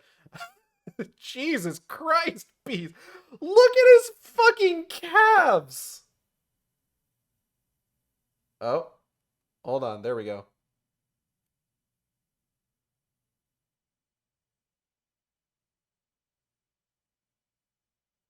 Oh. OBS having a rough one. Look at his fucking calves. Jesus Christ.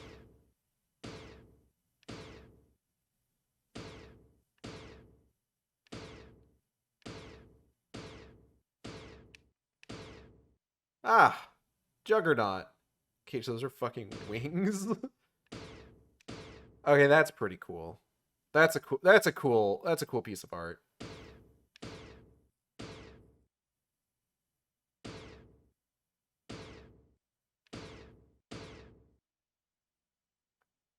Oh god, Colossus. Why is everyone so wide?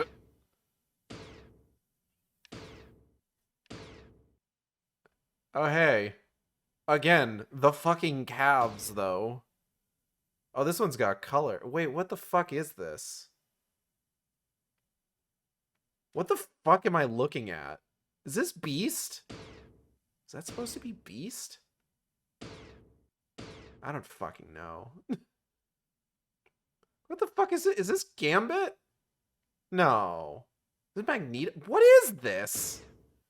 There's no explanation. Sabretooth!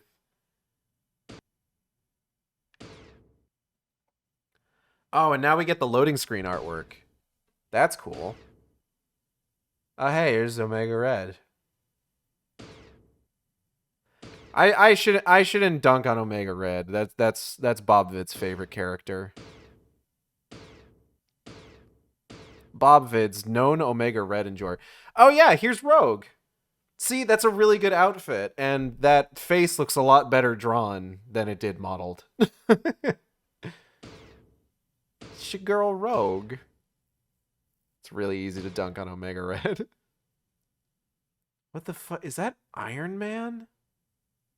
What the hell am I looking? No, this is like a cyborg guy. Oh wow, they were really kind of playing up the fact that Deathstrike's Japanese, huh?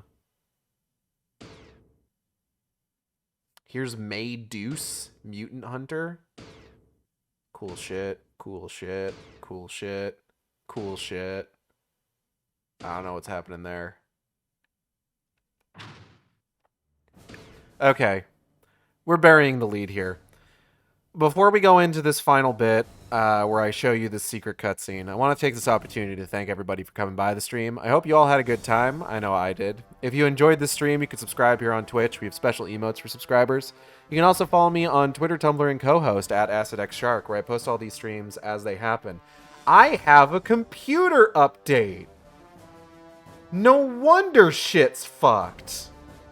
Windows needs to update. You can follow me on Twitter, Tumblr, and co-host at AcidXShark, where I post all the streams as they happen, or you can follow me on YouTube at AcidXShark, where I post all the streams after they happen. Art for the stream was done by Audrey, or the thumbnail art was done by my wife Natalie. You can find on Twitter at Ghostinaps. That's GHOSTIENAPS. She's a lovely person. She is getting some new treatment for her autoimmune disease. We're very optimistic, and we're hoping for the best there. If you want to help us out with those, I'm gonna try and put together. I want to try and put together a new donathon. I think is that pronounced? Am I pronouncing that right? I want to put together a new one for like a long weekend sometime to try and raise some money to help with medical costs. Thankfully, the new thing is being covered by the insurance entirely, so I'm really happy about that. But we do have some medical costs that we are going to still need to take care of, so I might go ahead and set up a new donathon for that. And of course, we are currently still taking donations for Cassie's vet costs. We unfortunately will not be able to keep Cassie. We did get her tested again for feline leukemia, and she is still positive. So we are going to be turning her over to a shelter to basically take care of her and hopefully adopt her out to a house where she can either. God. Thank you. Where she can hopefully be adopted out to a house or spend time with other cats with her condition, so that we don't have to worry about the safety and health of Raggy, Mitty, and Moose. We're pretty upset about it, but it's going to be the best thing for her and them. What else? VTuber was done by Audrey and B of Team Catpull. You can find on Twitter, Twitch, YouTube, Tumblr co-host VGen Blue Sky at Team Catpull. That's TEAMCATPLE. Great friends of mine, great artists. Highly recommend checking their stuff out. Highly recommend commissioning them. If you do use their VGen, don't email them. Just don't fucking do it. Do I know anybody streaming right now? Hold on.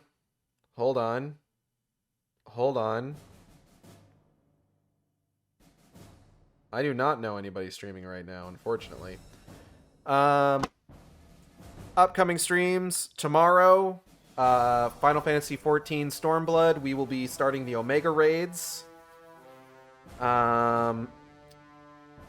Friday will be... What the fuck am I doing on Fridays again? Right, Darksiders. Four Horsemen Friday. And then Saturday will be finishing up Silent Hill 3, I believe. And then next Wednesday, we will be starting X-Men, the official game, which is still not a good game, but is less tedious. So we've got that going for us. I'm going to go ahead and get out of here, and I'll see you next time on the Shark Stream. Same Shark time, same Shark channel. Take care, everybody.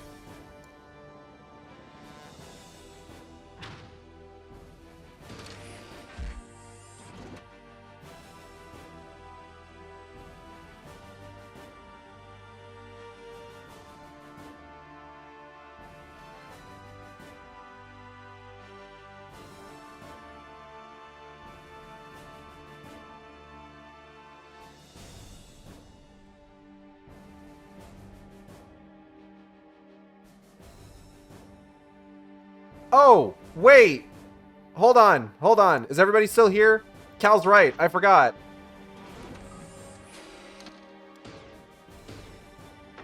Wait, don't go nowhere. Don't go nowhere.